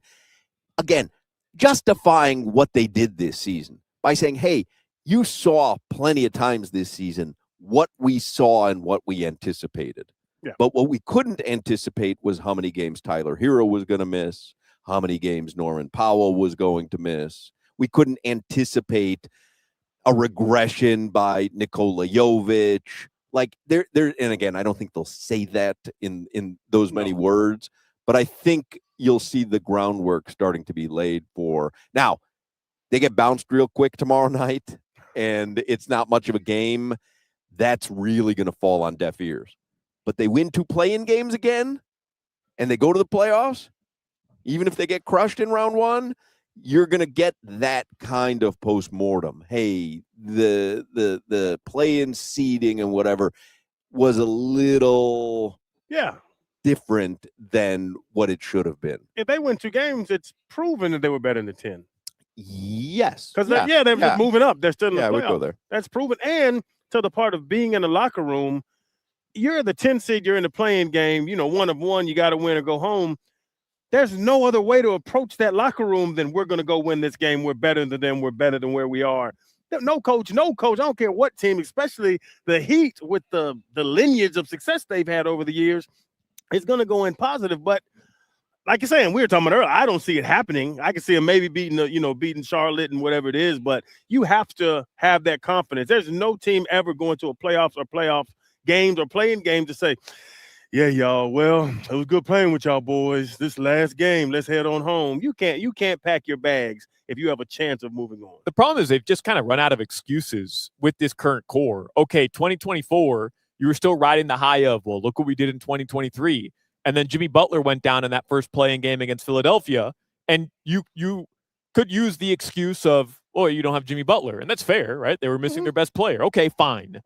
Last year, hey, Jimmy Butler's not on the team anymore. We did the best we could with the situation. okay, fine. And the way that they got bounced, probably, as we talked about, what Barry pointed out last week, it probably should have been evidence, proof enough. It's time to shift course here, but fine. Here you are. I mean, you're the 10th seed again. And at a certain point, they've run out of excuses. Like, okay, injury, but you're going to keep recycling the injury excuse year after year. I mean, if that's the case, then don't Norman you have Powell's fall off in the second half of the season. Like you can give context. You can give context to this. If Norman Powell played in the second half of the season like he played in the first half of the season, if Tyler Hero played 15 more games this season than what he played, if Khalil Ware was engaged 82 games rather than 45 games. Like, you can't put engaged in injury talks. Yeah, I guess not. I mean, we have a guy that doesn't want to play every night. That's crazy. If the Heat, because I don't think it'd be the craziest scenario in the world next year if Norm and I'm not suggesting I'm advocating for it. I don't think it's out of the question that the Heat try to get Giannis, and they don't do it again this summer. They try, who knows, Kawhi, like, whatever, right? They try to do something, and they don't do it, and Tyler takes some sort of team-friendly extension, and Norm comes back on a friendly deal. Like, it's not out of the question, but you saw at the most important part of the season, this team was, for the most part, healthy, and they went 3-13. I believe that they have to make changes for next season, even if they're lateral changes. Even if they don't get Giannis, even if they don't get Kawhi, if they don't get Zion, if they don't get Ja Morant, like, go down the list. I think you have to make lateral changes just because we know what this team is. New names. Yep. Say the injury thing. Boston's number 2 seed in the East. They didn't have an MVP candidate for most of the season. But what's the little ball head boy? Jaylen Brown. Derek White. Like, we don't have Derek Whites on this team. We don't have guys, hey, well, step up. It's your turn, step up. We don't have step-up guys. That's what the roster construction. You thought you did. You thought you did. People. You thought you did. You thought Khalil Ware was I think going you thought to step Jovic up. was a step-up You guy. gave Niko Jovic the contract. You gave him step-up money. Yeah. And Norm was that lateral change, but that lateral move, by the way, it's still a great trade, but what the Heat tried to do was change their approach offensively. That was Coach Spo's decision, and it worked for a little bit, but clearly his players were run down by the end of the year. Yeah. I mean, that's pretty evident. Like, can Norm withstand another season playing like this? I remember even having that conversation at the beginning when it was working. Is this sustainable? Because everyone kind of knew, like, The biggest issue right now that the Heat are faced with is that you look across the East, every team got better for the most part at the trade deadline, or at the very least, you feel like every team put themselves in a position to be better. Like, even the Wizards, they won 17 games this year. I'm not saying the Wizards are going to win the NBA title next year, but they brought in Trae Young, they traded for Anthony Davis, and they let all their young guys play a ton of games this year, and they've got some draft capital moving forward. I'd rather be the Heat than the Wizards, don't get me wrong, but at least they did something to position themselves for the future. What did the Heat do to better their situation moving forward? And I don't know, that's a tough question. That's a tough question to answer. Pistons, Celtics, Knicks, Cavs, Raptors, Hawks are 6 in the East, top 6. Fully healthy rosters. The Heat fully healthy. Tyler Hero doesn't have a 6-toe, out the womb, fountain of youth health. Would they trade their rosters for any of the Heat roster? Would any of them teams say, we'll switch? No. And I'll tell you why, and I said this to Crowder earlier before you got here, Solana. It's really difficult to not make the playoffs in the NBA unless you're trying not to make the playoffs. And the Heat, once again, are the final team in. It's difficult to not make the playoffs. There were teams actively trying to not make the playoffs. The Heat were actively trying to make the playoffs, and they were the last team in. No one wants this roster. But two things can be true. There's more teams this season actively trying to lose games than there were last year or the year before. That's true. That's inarguable. The Eastern Conference was much more competitive within those 10 teams that were trying to make the playoffs. But I'm much saying more. Last year, the Heat were the 10 seed, Hawk. They won 36 games, 37 games. They won 6 more games this year. And I'm not saying that's good or that's good enough. But hear me out. They won 6 more games this year than they did last year. They would have been a top 6 seed with this record a season ago. The East got more competitive with those top 10 teams that were actively trying to make the playoffs. So 2 things can be true. Like it was a little bit tougher this year because all of a sudden Charlotte was good. Nobody expected Charlotte to be in the race, and they weren't. They started 4-14. Like they were bad, which is what you expected. Nobody thought Toronto was going to be any good. Boston was a surprise. The Hawks, nobody thought the Hawks. They traded Trae Young, especially after the trade, and like those teams. But it goes back to what I was saying. All those teams are in a better position than the Miami Heat currently moving forward. Now, you make one trade this offseason for Giannis, that could change. For sure. But the question is that going to happen? I don't know. Heat, by the way, are 5.5-point dogs tomorrow night in Charlotte. But to Hawk's point, if you don't get a whale, if you can whale hunt and you can't harpoon anything, do you just go get other guys than what we have now? Yes. You I'm have with you to on make that. lateral moves. It doesn't matter. You just got to make moves. For the fan base, at least for me, Pat. Yep. Do it for me. I need another name. If he's equal to Jovic, go get another name. Get Jovic headlines here because Doug Plagen is going to join us. And by the way, another reminder, QAM's Whiskey Stars and Cigars, presented by Edmore Sawgrass Auto Mall, returns Friday, May 8th. And you can come on out, talk sports with the fellas, and have an unfiltered night with the QAM staff at Tabacone Cigars and Spirits at Plantation Walk. Enjoy a nice Scotch whiskey from Johnny Walker and a smooth cigar from Drew Estate. It's a free event. You just come on out. You can get all the info right now at WQAM.com. Must be 21 or older. May 8th, Tabacone Cigars and Spirits at Plantation Walk. Whiskey Stars and Cigars. It's presented by Edmore Sawgrass Auto Mall. 4 brands, 1 location. Your local Cadillac, Buick, GMC, and Chevy dealer. By the way, in the last segment, we were talking about whether you would take the $1 million 44 years from now, and I made fun of him for breaking out the calculator to figure out he was 75, and I said I'd be 90. I'd be 100. People have pointed out on text. I needed a calculator. I did mine, Yeah. and I was like, damn, Yeah. Hawk, how many years is Hawk on this thing? Yeah, I needed a calculator. Headlines brought to you by Doral Kia. You always pay less with your Pricito at Doral Kia. Visit them at Doral Kia or DoralKia.com. And the NFL draft is a week away. Next week? Yeah. Next week. In Pittsburgh. Is that where it is? Yeah. Are you going? Yes. Oh, are you kidding me? Oh, no, RC? No, his boy Tomlin's not even there anymore. How's that going No, to work? but RC's like RC royalty media, in and then, Pittsburgh. The pivot, we have the partnerships and things we have to establish. I don't know why we're going. I'm talent. Yeah, we got it. This is, again, it's all my life's a circle. I mean, we do the Masters every year, and then we get into the draft, and it's like this is.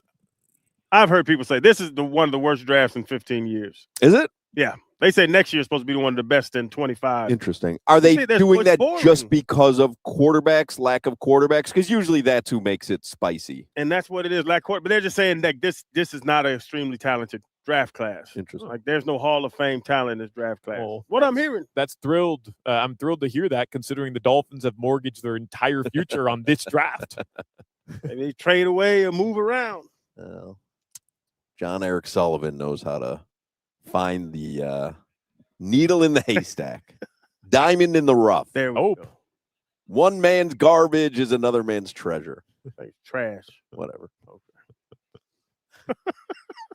It's going to be fun, though. The Dolphins have 2 first-round picks. They've got 30 second and third-round picks. Like, I don't know. It's going to be a little different this year. What do they have, 11 and what?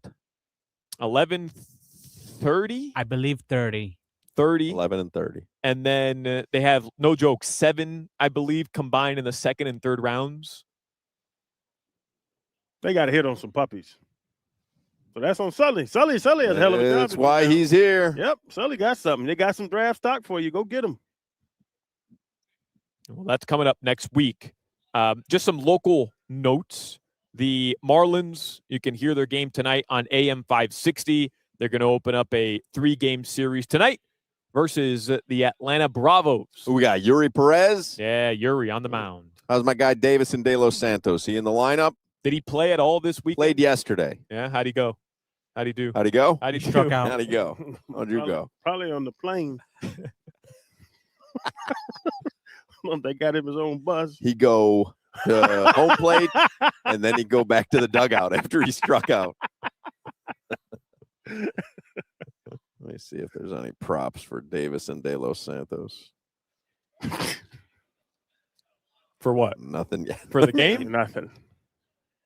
Haters.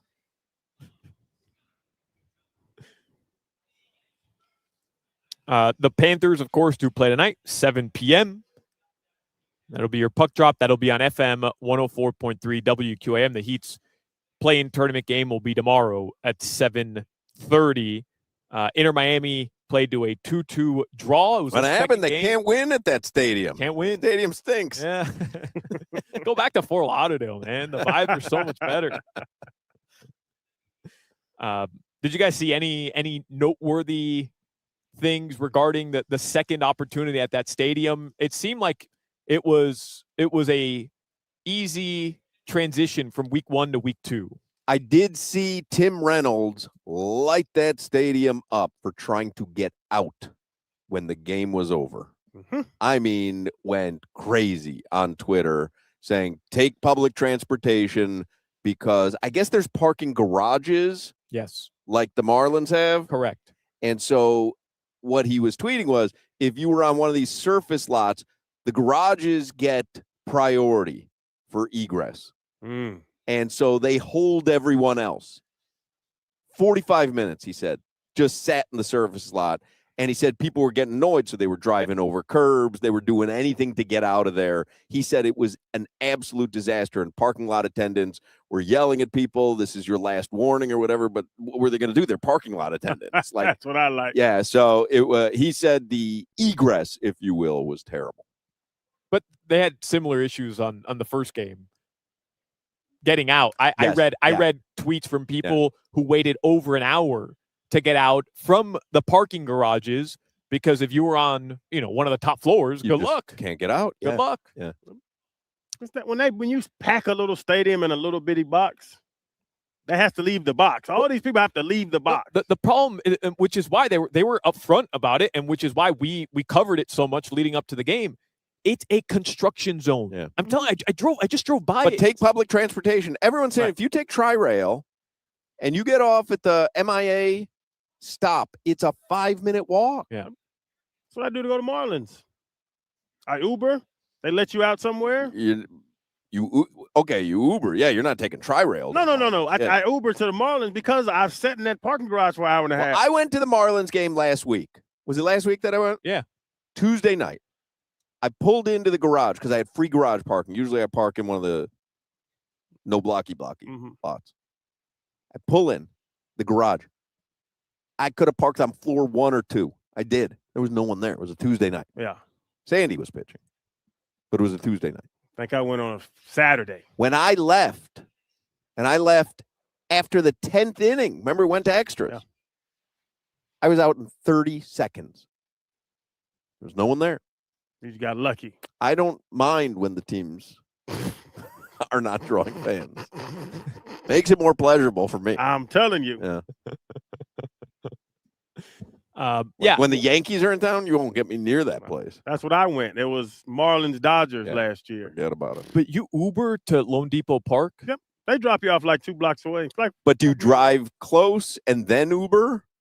I don't No. have a problem getting in and out of Marlins Park. I really don't. I do. If you park at one of those lots, there's a lot across the way from the third base garage. It's got a Jose Fernandez mural Yep. painted on the wall.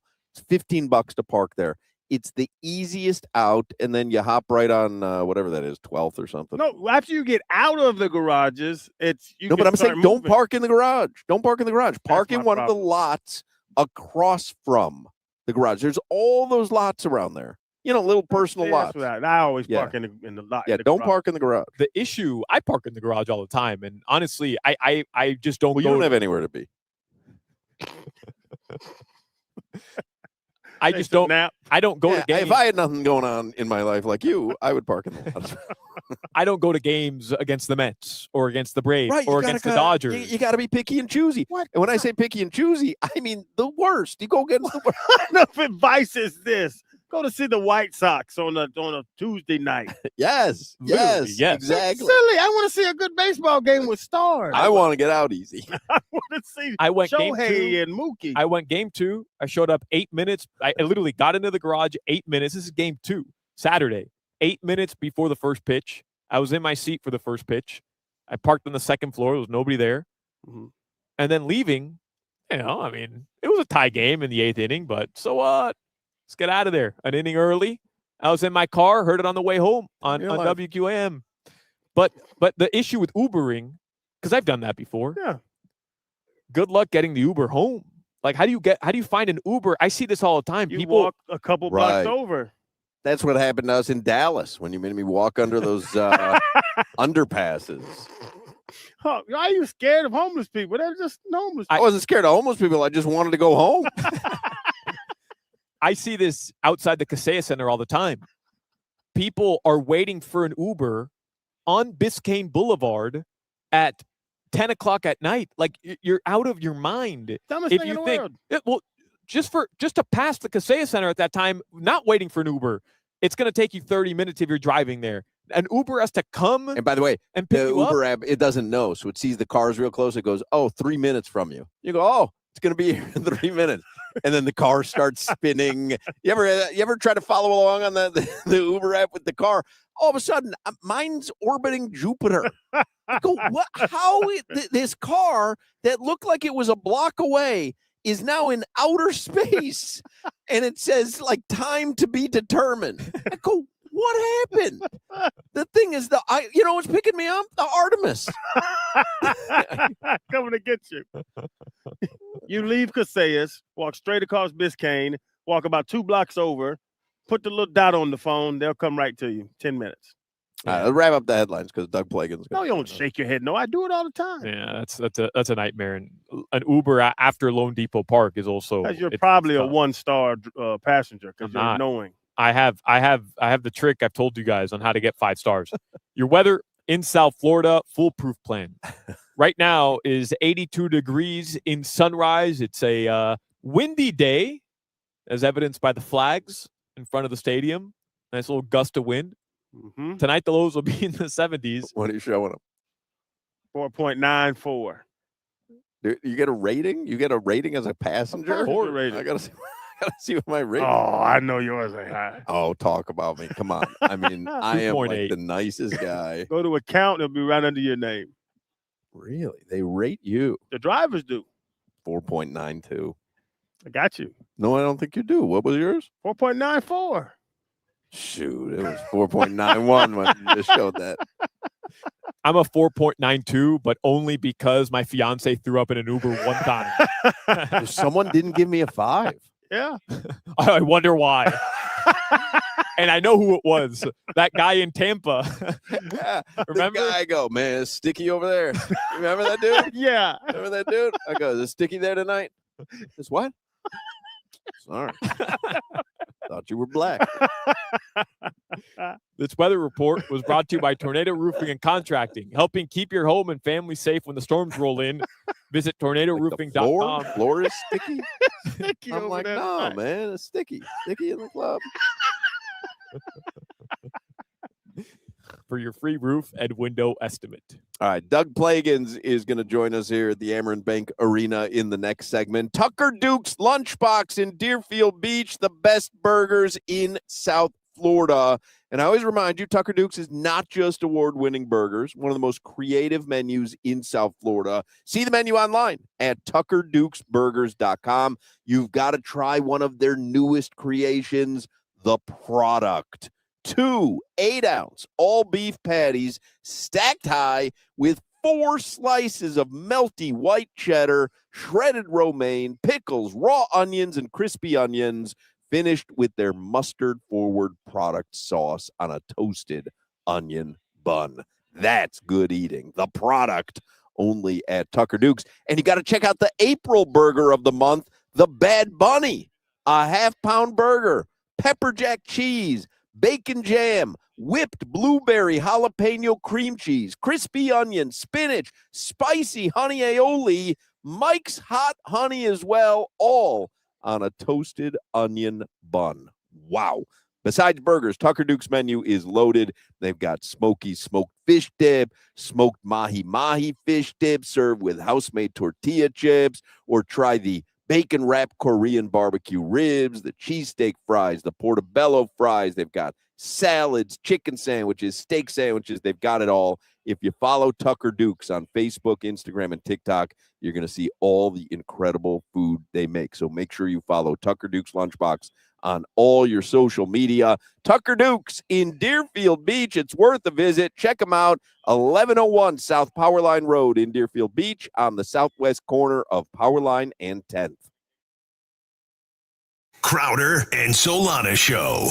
Baseball.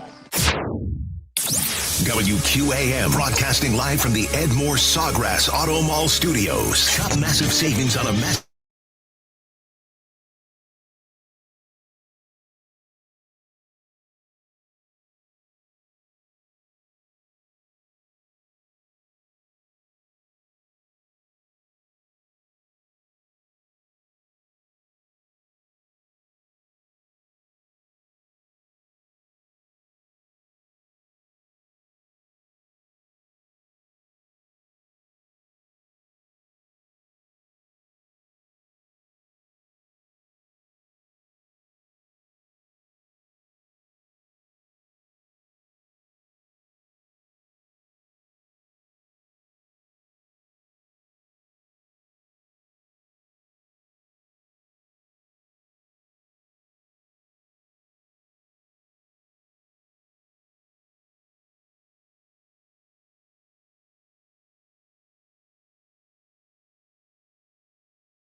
Back at the Amarin Bank Arena, and it is Fan Appreciation Night in partnership with Sandals Beaches. Fans are recommended to arrive early. What time is the puck drop tonight? It is going to be your standard, I believe, 7:08 tonight. Well, you want to get here early and watch the annual Panthers Awards pregame ceremony prior to puck drop. And fans are encouraged to download the Panthers Game Day app so you can participate in select experiences and giveaways throughout the night.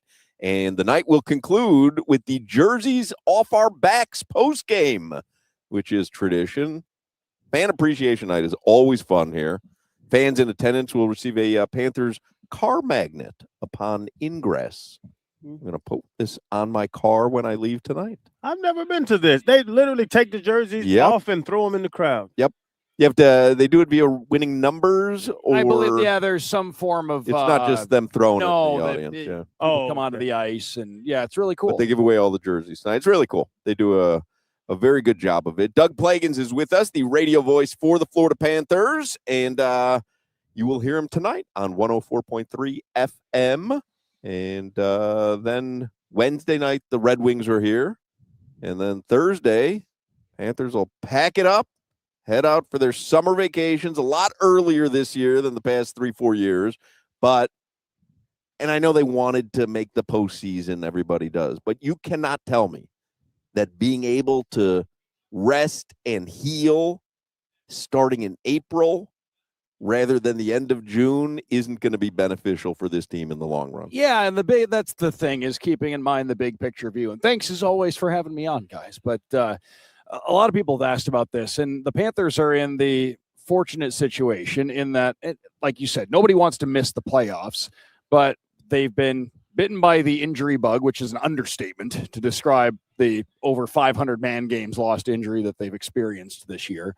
But looking at the big picture here, you've got over half a roster of players signed for the next 4 or 5, even more years in the case of some of them.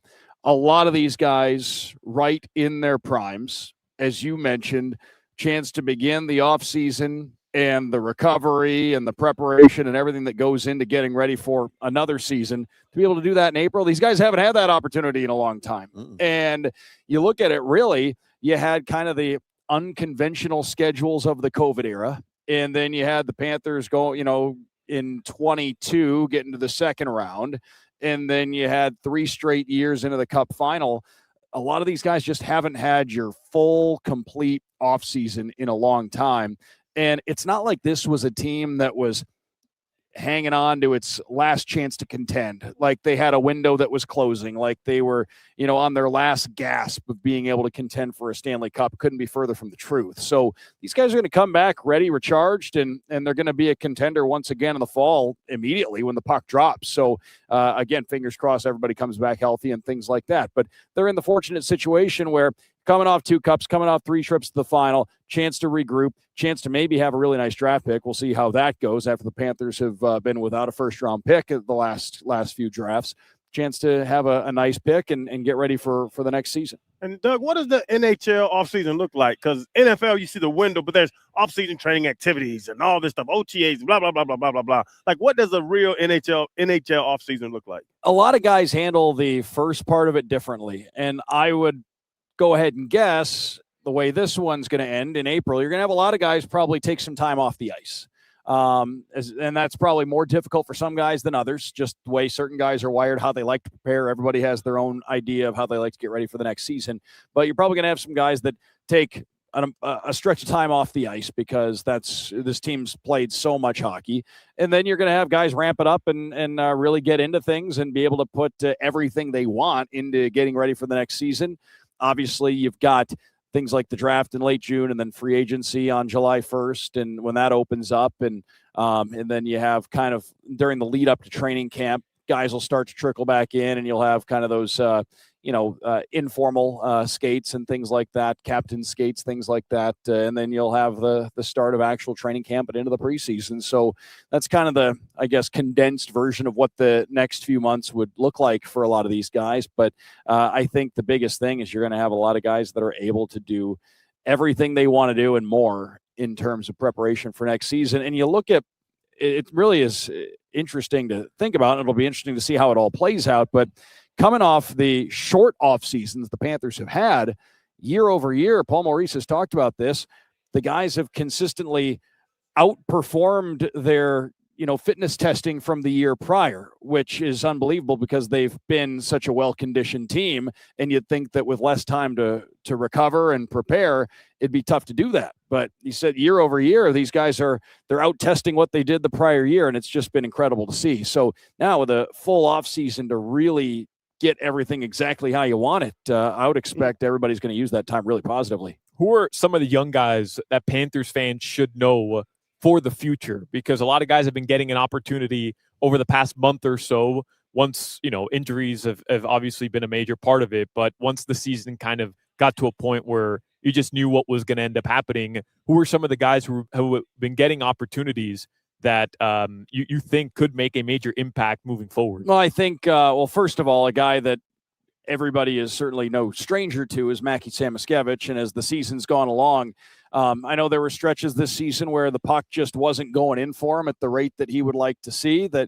But Paul Maurice reiterated that Mackie was doing everything that his teammates could have asked of him, everything that the coaching staff could have asked of him. He was really, he told me in one of our pregame interviews that, comparatively for a guy second full season in the National Hockey League was probably ahead of where most guys would be in terms of overall rounding out their game at this point in time.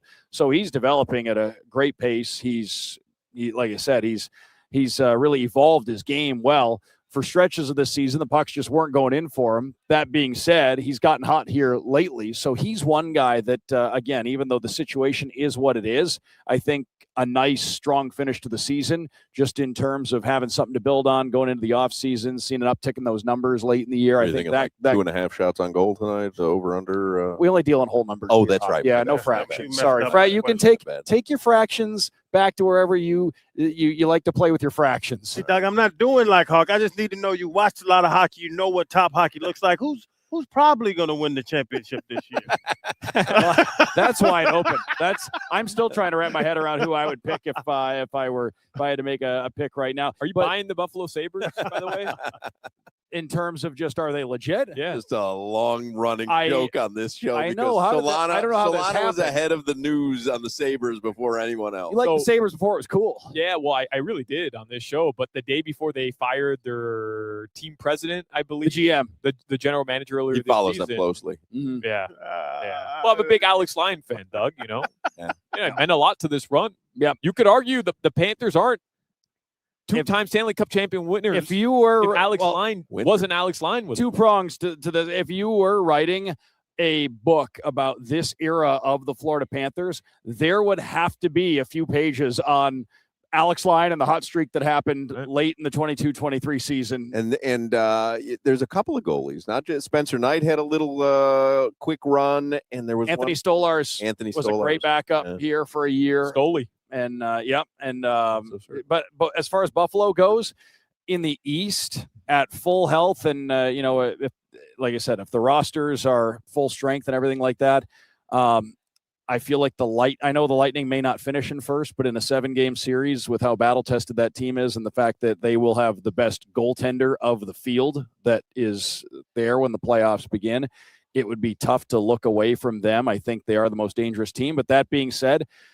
Buffalo is absolutely legitimate. That team's here to stay.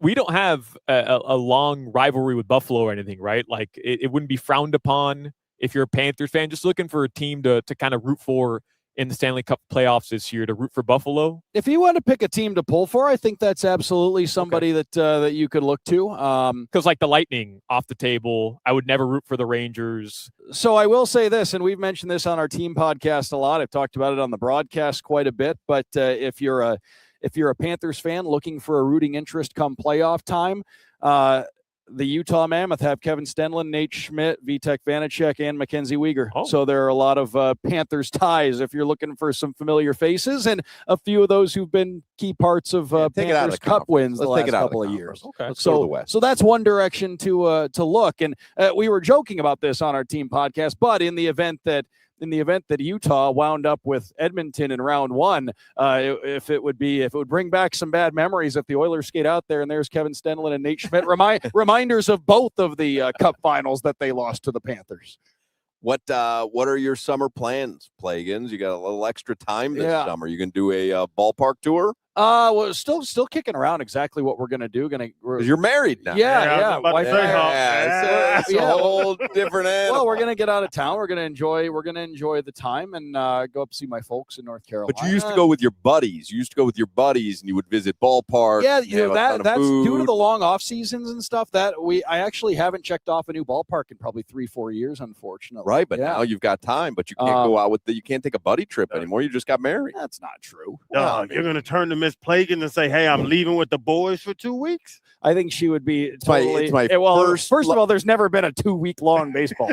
This is never happened. This is the first break that we've had of more than just a couple of days. It seems like, and you're gonna go out with the fellas. No, you got to take her somewhere nice. What are you thinking? Well, we're still kicking around exactly what the off season going to look like. Tropical, long week. something. Well, we live in the tropics, so that's True. so we have that. That's certainly accessible. Asia. Probably would have had to get on planning that a while ago. Seems like not something you just plan in a couple. Right? Of days. No. So you have not been planning an Asia trip? No. All right. Just checking. Plagen, you don't strike me as like a big traveling guy. I love it. Do you really? Yeah. What do you mean? He spends his whole career traveling. Right, but it's all coordinated for him. Hermit. But I mean, literally, this guy travels more than any of us combined. I'm not arguing that, though. I realize he travels for work. You're not a big traveling guy. You don't strike me as a guy who is trying to go to Italy and go do museums and tours. He's doing hockey games in Finland. I like seeing the world. What's he talking about? I mean, I do. It's just a hunch. Plagen, I could be wrong. I understand bringing it up. Maybe you think that I don't like traveling in my free time, but I do enjoy traveling. I realize you travel with the team, Plagans. I do realize that. I just meant off season comes around. Wife's like, let's go to Tuscany. You're like, no, I'd rather go to Coral Springs. Yeah, I mean, what does he think of you? I mean, what not a bad thing. What kind of question? No, I like checking out everything locally. He loves food. I like traveling and travel, and he's got. That's a legitimate question. Strike me as a dive bar kind of guy. Really? Yeah. I haven't been to one in a while. Yeah, I don't know. He's been to 20 more countries than you. I'd like to introduce you to Doug Plagen. Yes, it's a chance. Solana, I'm not certain you've met this guy before. This is Doug Plagen, the radio voice. The guy knows a little bit about everything everywhere. We use him as kind of our travel guide. We do? Yeah. When you're in such and such city, what do you look for to eat? He eats a burrito in every city. What's this country known for? I think he's got you got to know where to find that burrito. He's got you completely pegged incorrectly there. I don't understand what's going on. I like travel. I like getting in the car and just driving. I like Asia? Flying. I have not been to Asia. Drive to Asia. Goodness I would like to at some point check it out. I know it's a large continent. You internationally drive. When you're in a foreign country, will you rent a car and drive? I won't. I've driven through Canada. Yeah, it makes me nervous. You get one of those Mounties behind you. You don't know what. I actually, the only other country I've driven in, I believe, is Canada. Yeah. Like you wouldn't get to a foreign country and say, oh, I got to rent a car. No, I would. I absolutely would. Because he's a man. Well, he just said he hasn't done it, though. He said he would. I mean, I've been to Europe.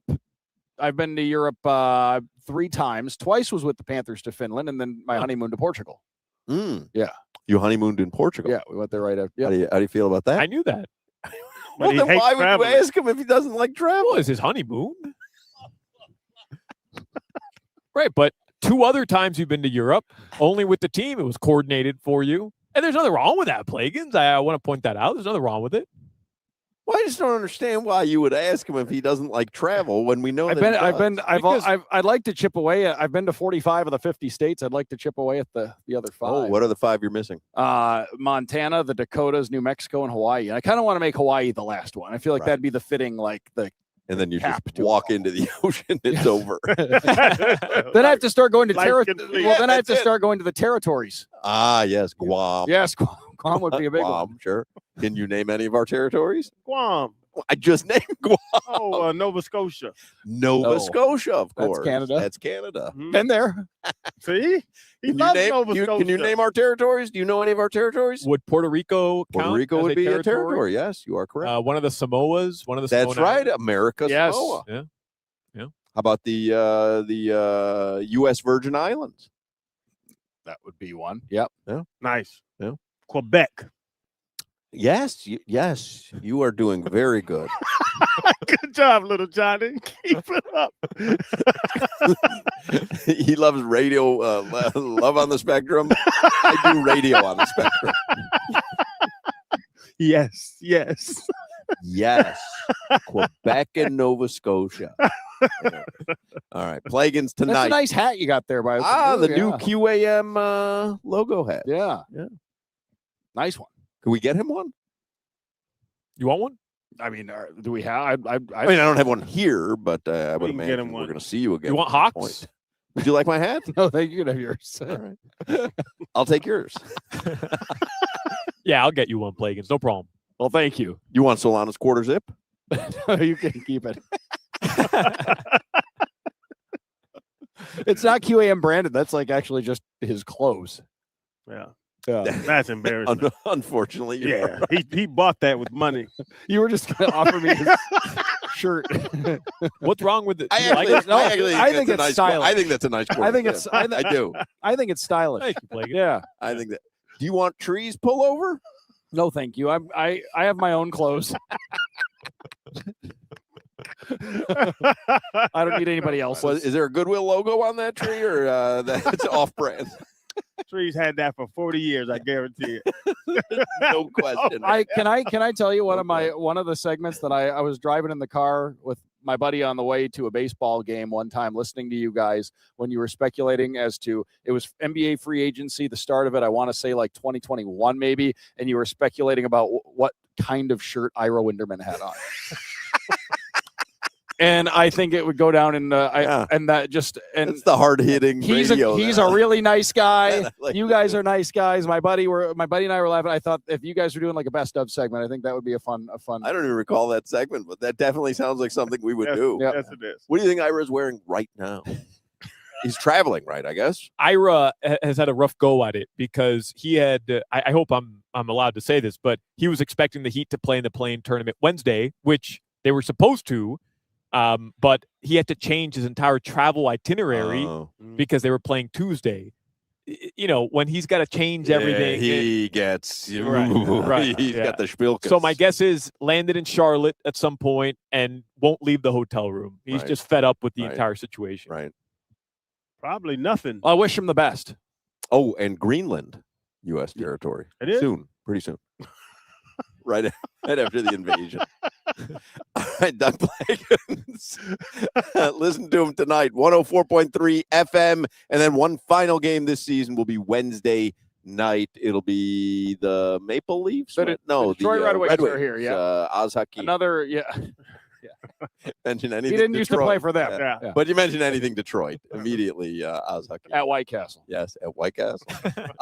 Doug Plagen's listened to him tonight, and been a fun season. We'll talk to you during the off season, but it's been a fun season, and we'll do it again next year. Sounds great. Thanks, guys. All right, Doug Plagen's. It is Fan Appreciation Night here tonight at the Amerant Bank Arena. 5 o'clock Funky Buddha Happy Hour is coming up. Want to tell you about my good friends and the amazing award-winning team at Doral Kia first, because whenever you want a low price, you always pay less with your Pricito at Doral Kia. Take advantage of a Pricito now on all your favorite new Kia models like a Sportage, Sorento, Telluride, K5, Soul, and more. Don't wait. Hurry to Doral Kia today. Our son, DJ, he bought his Kia K4 at Doral Kia.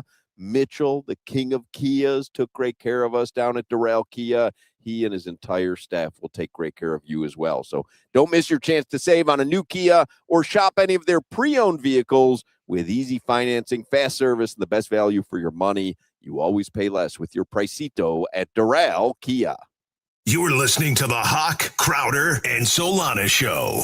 Somebody has dubbed me on the text machine Bad Bet Bunny. Traffic on WQAM is sponsored by Lexus of Kendall and Lexus of West Kendall. Your home for the best price online.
5 o'clock hour is the Funky Buddha Happy Hour, and it's brought to you by our friends at Funky Buddha Brewery. And you heard the little Cat's Goal song there. We're at the Amarant Bank Arena, and if you're coming out tonight, you got the Funky Buddha Tap Room right below us. If you're coming to the Panthers game tonight, Funky Buddha Tap Room right below us at across from Pantherland. I was looking at the menu earlier today. They've got Aperol Spritz here. So you can get Aperol Spritz at Funky Buddha here. Told you, Hawk's changing things, Solana. Telling you, I'm changing lives. Oh, you think they just added Aperol Spritz? I believe they added Aperol Spritz after I started talking about Oh, it. okay. Yes, that's All right. Yeah, that's that makes exactly sense. right. Sure. As did I don't know if you guys saw a text I sent you over the weekend. I was at a place, frozen Aperol Spritz. Yeah. Now that has never existed till I started talking about Aperol Spritz. What are you laughing at? That was never a drink or available anywhere. And then when I go to Italy this summer, look out Aperol Spritz. Yeah. Buy some stock in Aperol. I sent you guys a picture. I was drinking Aperol Spritz over the weekend. Hoch ruined it for me. I used to drink Aperol Spritz all the time. Loved Aperol Spritz, one of my favorite cocktails. And I'm drinking it, and all I can think about is Hoch. Even before I started talking about it, you knew of it? Yeah. Just think about the marketing Hawk did if all you do is think about him with Aperol Spritz. Crazy. I mean, it's an argument for marketing right there. Well, anyway, 5 o'clock hour is the Funky Buddha Happy Hour. You can go to the tap room tonight. A little trivia action. This Friday is their spring beer pairing dinner. Mm-hmm. Executive chef Jeff Vincent, he's got the event space. It's a 5-course dinner. Roasted beet and burrata salad, beef tenderloin with port wine demi-glaze, dark chocolate pote de creme for dessert. Each paired with a specialty brew that you cannot find anywhere else. You can get your tickets right now at funkybuddha.com. Funkybuddha.com. Also, pregame Pilsner is out, and you can get 12-ounce can 6-packs available across Florida. Yes, sir. So check your favorite retailer, Funky Buddha. Tampa, Bradenton. Oh, Funky Buddha. You can get it. Yes, sir. Let's do headlines here for the 5 o'clock Funky Buddha Happy Hour, brought to you by Doral Kia. You always pay less with your Pricito at Doral Kia. Visit them at Doral Kia or DoralKia.com. This is just random because it was on my Twitter For You page. Any of you see Tyrese Halliburton? The video of him, I have it up here. Yeah, it's shingles. Right, so he had shingles. We talked about this, and he revealed that he lost part of his eyebrow because of the medication, or I guess from shingles. Well, I don't really he had know. the shingles in his face. A lot of people will get it in their chest, their back, or whatever. He got the shingles on his face, and it closed up one of his eyes, and it was just because of that.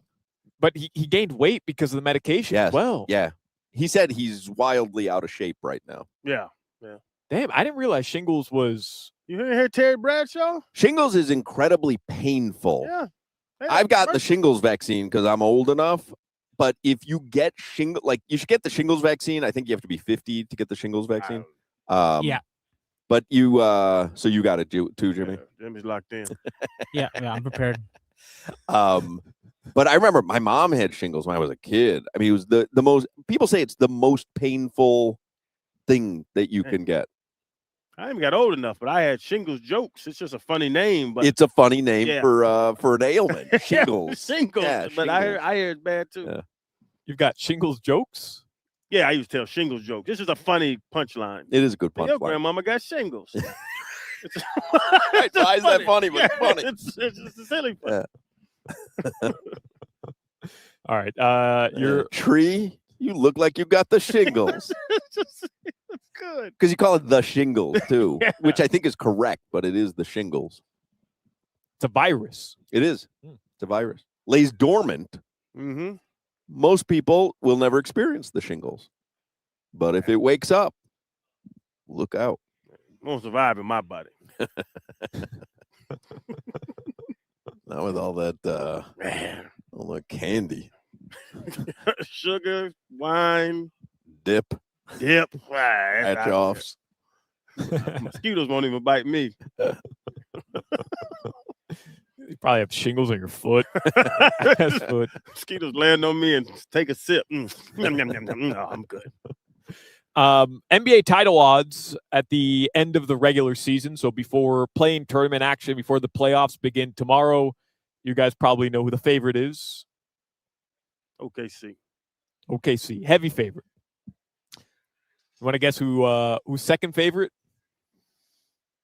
Would it be a team from the East Yeah, I'm gonna say San Antonio. I'm gonna go OKC, San Antonio, Boston. OKC, San Antonio, Boston. Yeah, because you can't have three teams from the West as the favorites, but I like San Antonio. So Boston's 2 though in the East. They're the 2 seed. Oh, but they're full strength now, and they are better than Detroit. Then it's the Nuggets, the Cavs, and then the Pistons and Knicks are tied with the 6th best odds in the East, or to win the NBA title, I should say. I'll tell you, I snuck up on one of them Cavs games. That's fun to watch with Spider and James. Yeah, but it's James Harden. Oh, I know it's not going to work. It's just fun. He's on the Cavs. He's got a line of wine. You guys know this? James does. Snoop does. Snoop Dogg? Mm-hmm. He's got everything, though. He does. He lends his name to anything. Yeah. Everything. He's still everywhere.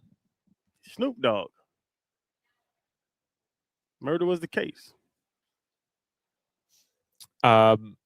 You guys want to guess who the top selling jersey in the NBA was this season? Ooh, I'm going to guess Victor Wembanyama. They're baiting you on Wemby, though. Because who wants to buy, because do you feel silly wearing a Wembanyama jersey? It's like offensive linemen. Those big guys, it's not cool. Man.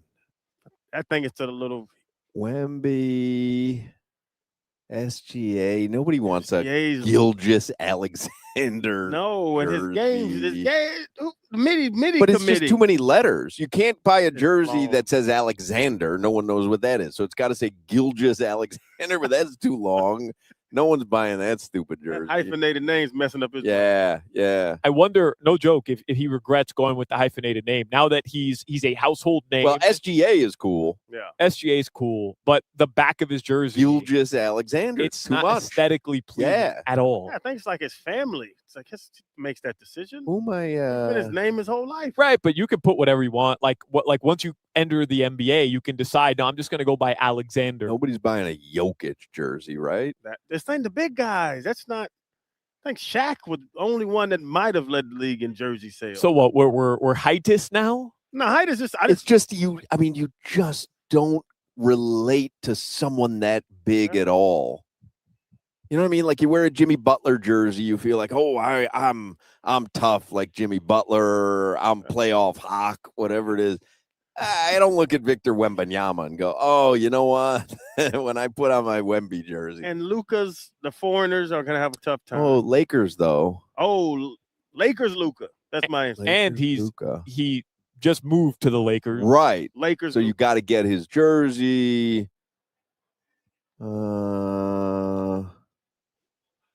You want to just give me a guess here, Does Hoch? anybody want a Cooper Flag jersey? No. Certainly no one wants to wear Knipple. Get beat up at the middle school. Con Knipple doesn't even want to wear a Knipple jersey. Keeps his shoot-around jacket on the whole game. Let me see. See, none of you have even referenced Bam Adebayo, who scored 83 points. Right. And if there wasn't voter fatigue for DVOI.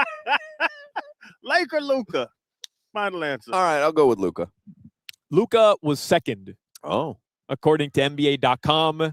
I'll give you the top 5 here. Number 5 is LeBron James. All right, makes sense. Number 4 is Victor Wembanyama. Interesting. Number 3, Jalen Brunson. Yeah, all these losers yelling bing bong. Yeah. Yeah, it makes sense. He's relatable. Yeah, and he's in New York. Yeah. Number 1's got to be probably Anthony Davis, Washington.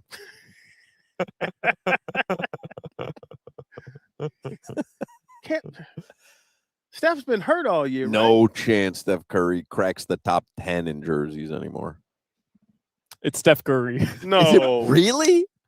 Steph Curry beat Lakers. How do you not have a Steph Curry jersey already? Been there 18 years. That's so It's the perfect. same team. That's not for real. How's that possible? How does he beat Laker Luka? That's so perfect. No, No chance. I didn't even think it would be in the top 10. Honestly, because he's been with the same team, Yeah. and it's not like he's doing anything new. He's getting worse. Shoot less threes. That's interesting. Wow. Man. That's surprising though. The Joker was 10. Cooper Flag was 9. SGA's 8. Jason Tatum was 7. Anthony Edwards is 6. KD 11 in Houston. Tyrese Maxey 12. Devin Booker 13. Cade Cunningham 14. LaMelo Ball, Hornets jersey 15. And the list stops there, but I'm pretty sure Bam was 16.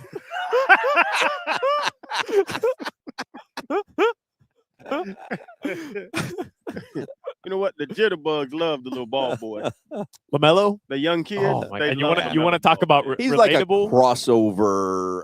Like he's almost like an influencer personality. Yeah. You know? I almost got into it with a teenager, and I stopped myself.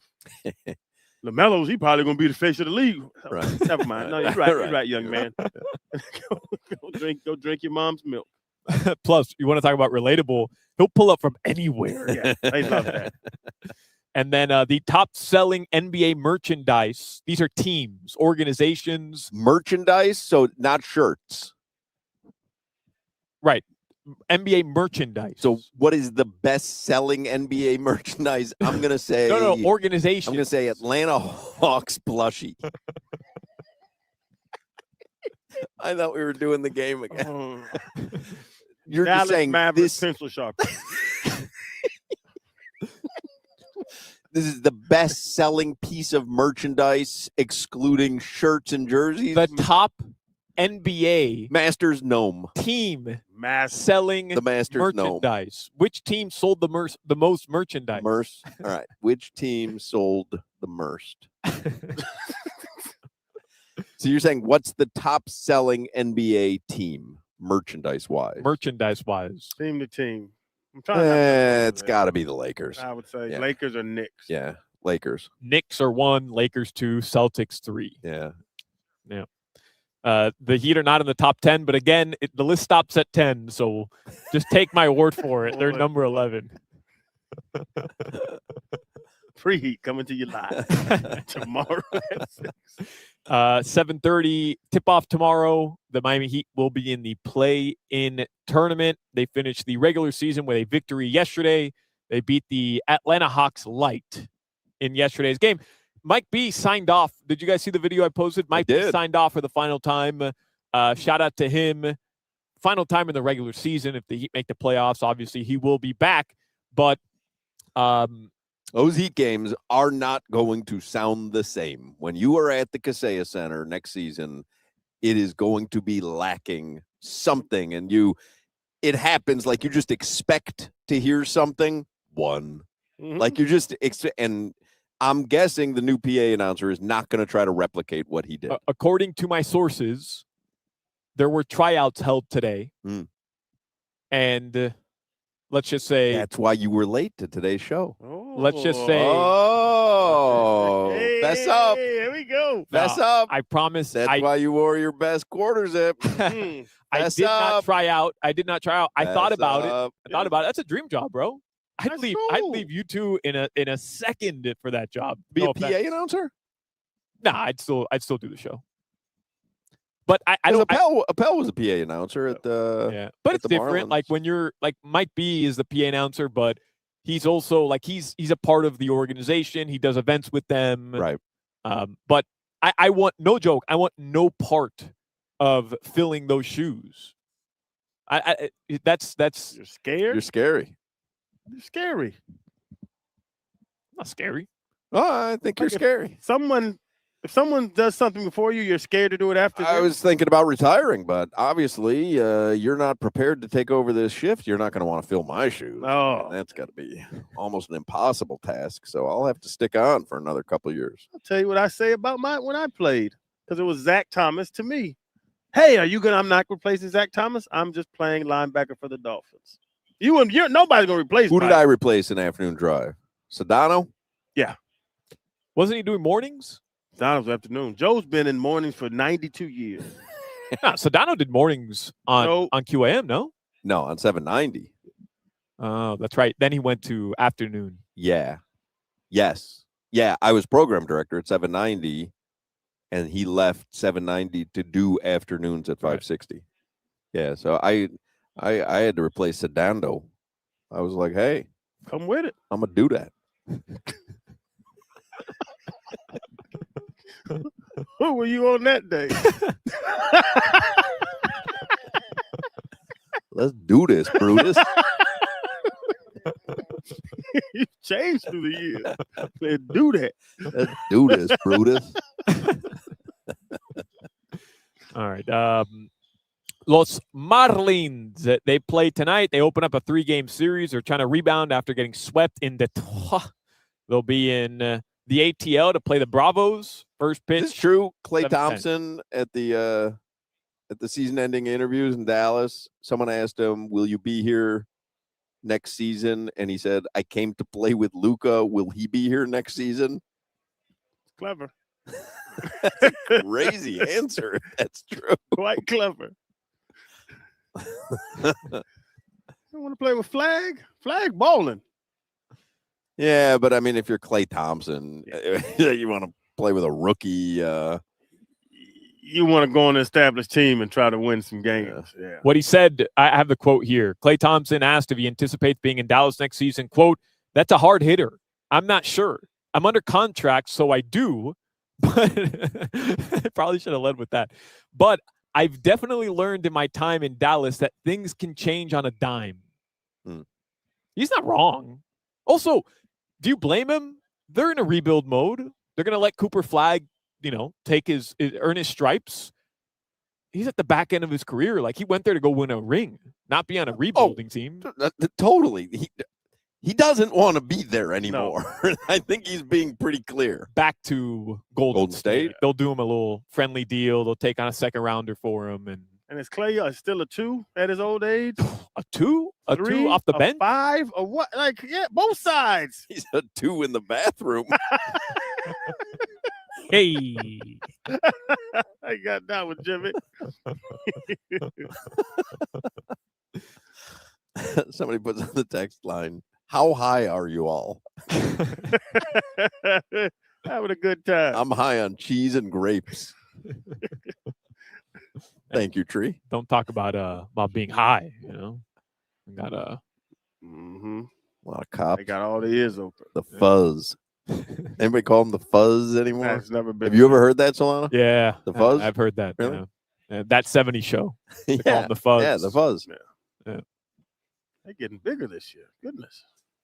It's all these peptides running around. They're peptides. Yeah. You seen this new fad? Everybody's doing. People were doing. I'm about to talk about it. This is peptide. People were doing GLP-1. Now everybody's doing peptides. Nope. Yeah. I felt as if I could get out of here. Men's clinic. You're speaking my language. Yeah. NAD plus, GLP-1. You've never looked better, Hawk. Well, I don't take that stuff. I take testosterone, but they have that at Atlantic Men's Clinic. I took one of them. GLP, one of them. I took one pill. You took Athletic Greens. I take AG1. My bad. You're right. I got some mammoth man in the mail. Normally, people who are on GLP-1 walk around with a bag of McDonald's. You don't question your decision making. I took one pill. Dude gave me a big bottle, 60-day, slow release. Yeah. Took one pill. And you're like, I got the idea. Yeah, I kind of let it go. I got the idea. Yeah, this peptide thing works for me. Your weather in South Florida right now. Panthers will be on Panthers will be on FM 104.3 tonight. The Marlins will be on AM 560 tonight, our sister station. All right. Your weather in South Florida right now, it is 82 degrees, a little windy here in Sunrise, but it's a nice afternoon. Tonight, the lows are going to drop into the mid to low 70s. That weather report was brought to you by Tornado Roofing and Contracting, replacing roofs, roof repairs, maintenance, and hurricane impact windows and doors. Visit tornadoroofing.com. All right, we've got one more segment to go here from the Amerant Bank Arena tonight as we get you ready for Fan Appreciation Night with the Panthers on the ice for the penultimate time this season. Just because you're getting older doesn't mean you have to feel like it. If your energy is low, your sleep is off, your weight won't budge, your mind feels foggy, your sex drive isn't what it used to be, time to switch things up. And I am talking about Atlantic Men's Clinic. Maybe your game isn't quite what it used to be. Less energy and less drive, not feeling like yourself. It's why I started getting testosterone at Atlantic Men's Clinic. At Atlantic Men's Clinic, their advanced medical strategies featuring TRT, GH peptides, NAD+, GLP-1, PDA, and more treat low T and other hormonal issues to help you shed pounds, have more energy, enhance your body composition, improve your sleep, increase your sex drive, and so much more, helping you get back to feeling your best. So don't be older. Take control and be stronger in the gym and sharper at work and better in the bedroom and more confident in every part of your life. Atlantic Men's Clinic, they are the experts in treating low testosterone and other men's sexual health conditions. They have successfully treated many men for low T, including me, and I am here to tell you, you will absolutely notice a difference. Atlantic Men's Clinic, they've served South Florida since 2020, successfully treating thousands of men, and most men wait a year or longer. There's no need to wait. Don't ignore the sound. Don't ignore the signs. Call today and take the first step towards feeling better again. They have 7 locations in South Florida. Call them at 877-455-7300, 877-455-7300, or you can visit atlanticmensclinic.com. Featured therapies are compounded and have not been evaluated nor approved by the FDA. Provider prescription required. See website for details. This is Hoch, Crowder, and Solana. I have this fantasy, I've had this for years, of becoming obese and bedridden and just watching TV all day and having people bring me food. W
5 o'clock hour is the Funky Buddha Happy Hour.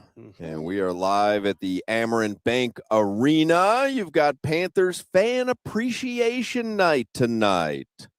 So what is it? 5:36. Doors open at 6 tonight, and you want to be in your seats. They've got all the festivities, and they'll have promotions throughout the game, and the jerseys off their backs when the game is over. So make sure you're here and in your seat. There's plenty of people already on the Publix patio, Publix Plaza out there right now.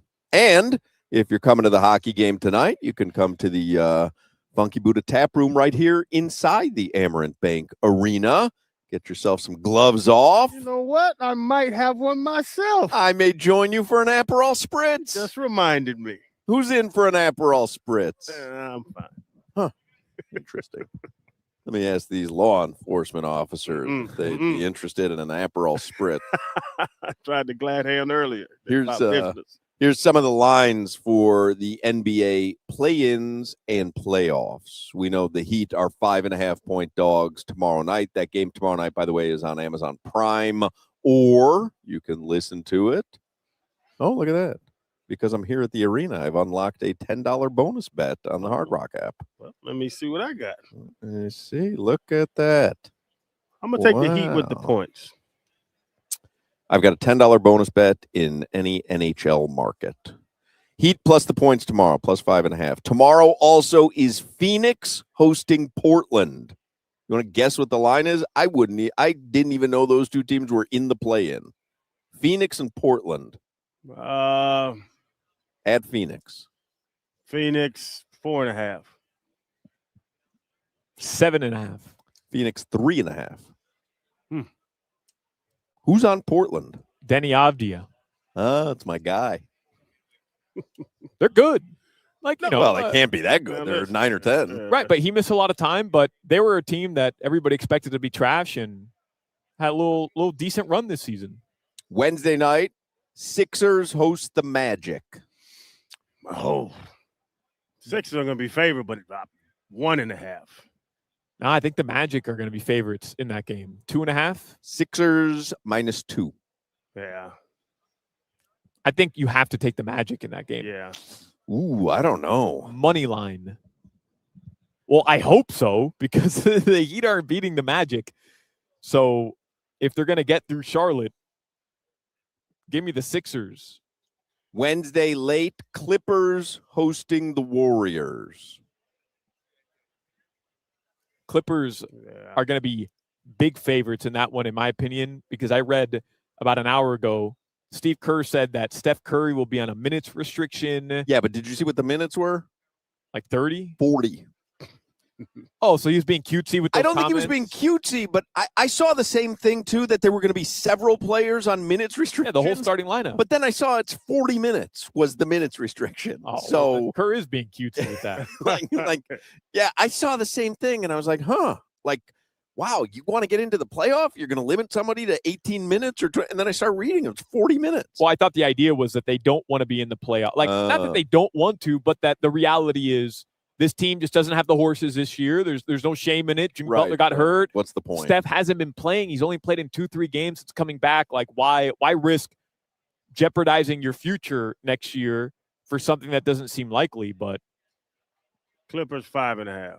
Yeah, I guess Clippers 6.5. Clippers 5. 5.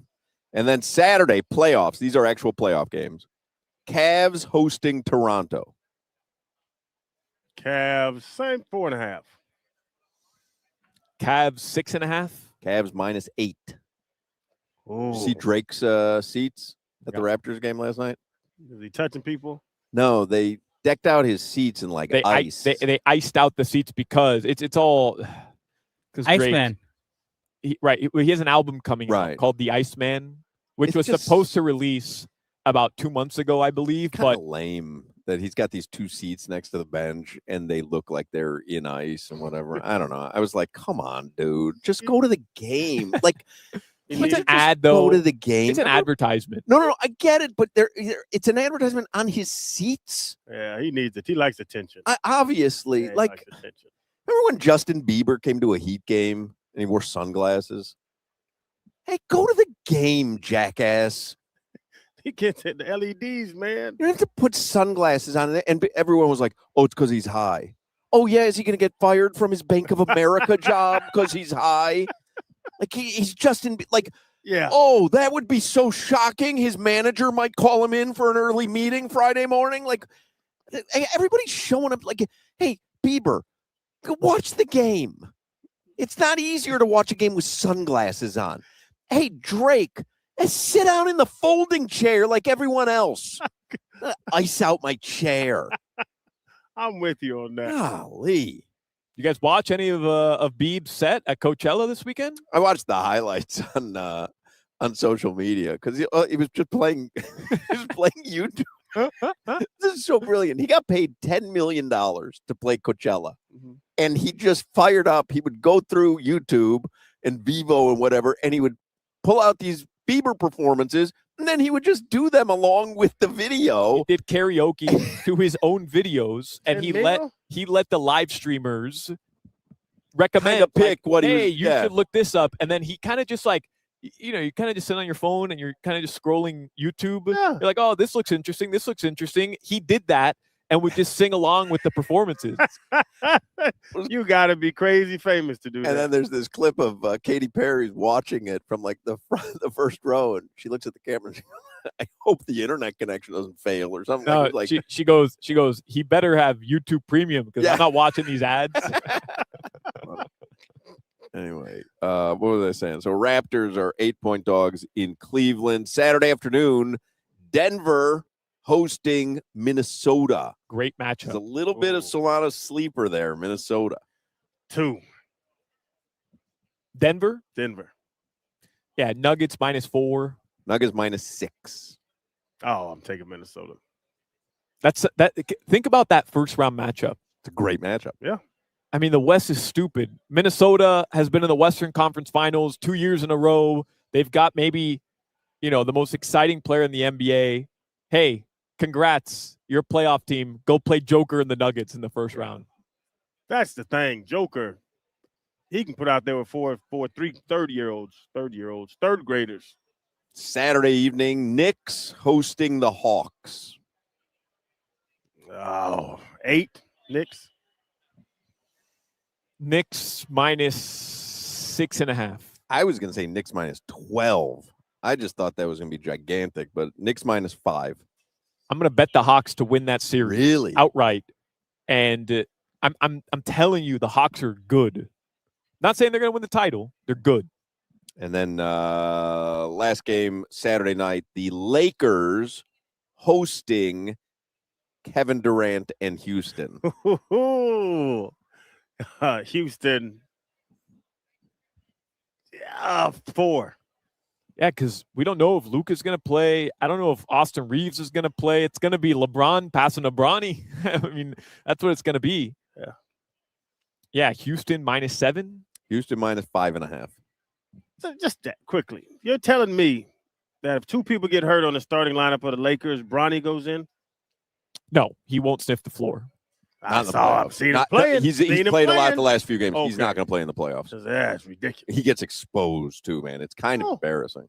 There was some boy just snatched the ball from him 3 times down the court. Yeah, but he threw the assist to his dad. First ever father-son assist. All y'all want to see. That's awesome. I mean, that is cool. For who? That's kind of a cool thing. Not for me.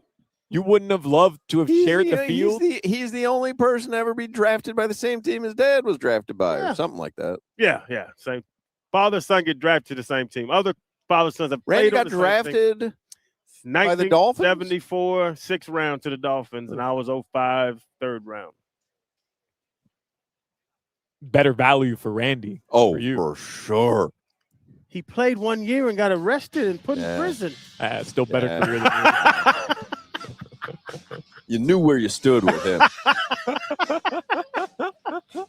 Make a plan to spend a day enjoying great horse racing at Gulfstream Park in beautiful Hallandale Beach. They've got live racing Thursdays through Sundays through the entire month of April. Cirque du Soleil Lucia is currently playing at Gulfstream Park. That runs through April 25th, so make sure you go see it over the next couple of weeks.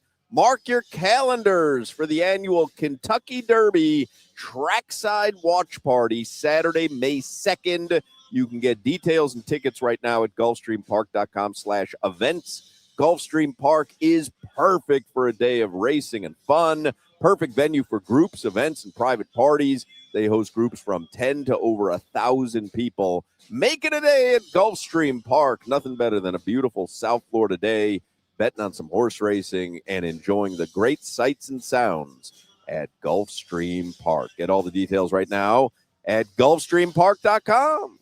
All right, we're going to wrap things up here from the Amerant Bank Arena, where the band up here has fired off a little modern English. I Melt With You, all-time banger. Long gone by. Sing along. I melt with you. I Melt stop the with world. you. I don't know what's going on. Larry Bluestein's coming up next, Jimmy. Yes, sir. Larry Bluestein is coming up next. Thank you, Tree Crawford, our on-site engineer, who was kind enough to bring us an entire charcuterie tray for today's show. And appreciate Jimmy holding things down back at the studios in Miami. You got Panthers tonight on 104.3 FM. You've got the Marlins tonight on 560 AM. All right, everybody, have a great and safe Monday night. Go Panthers. Go Marlins. We will speak with you on Play-In Game Day mañana. Asia.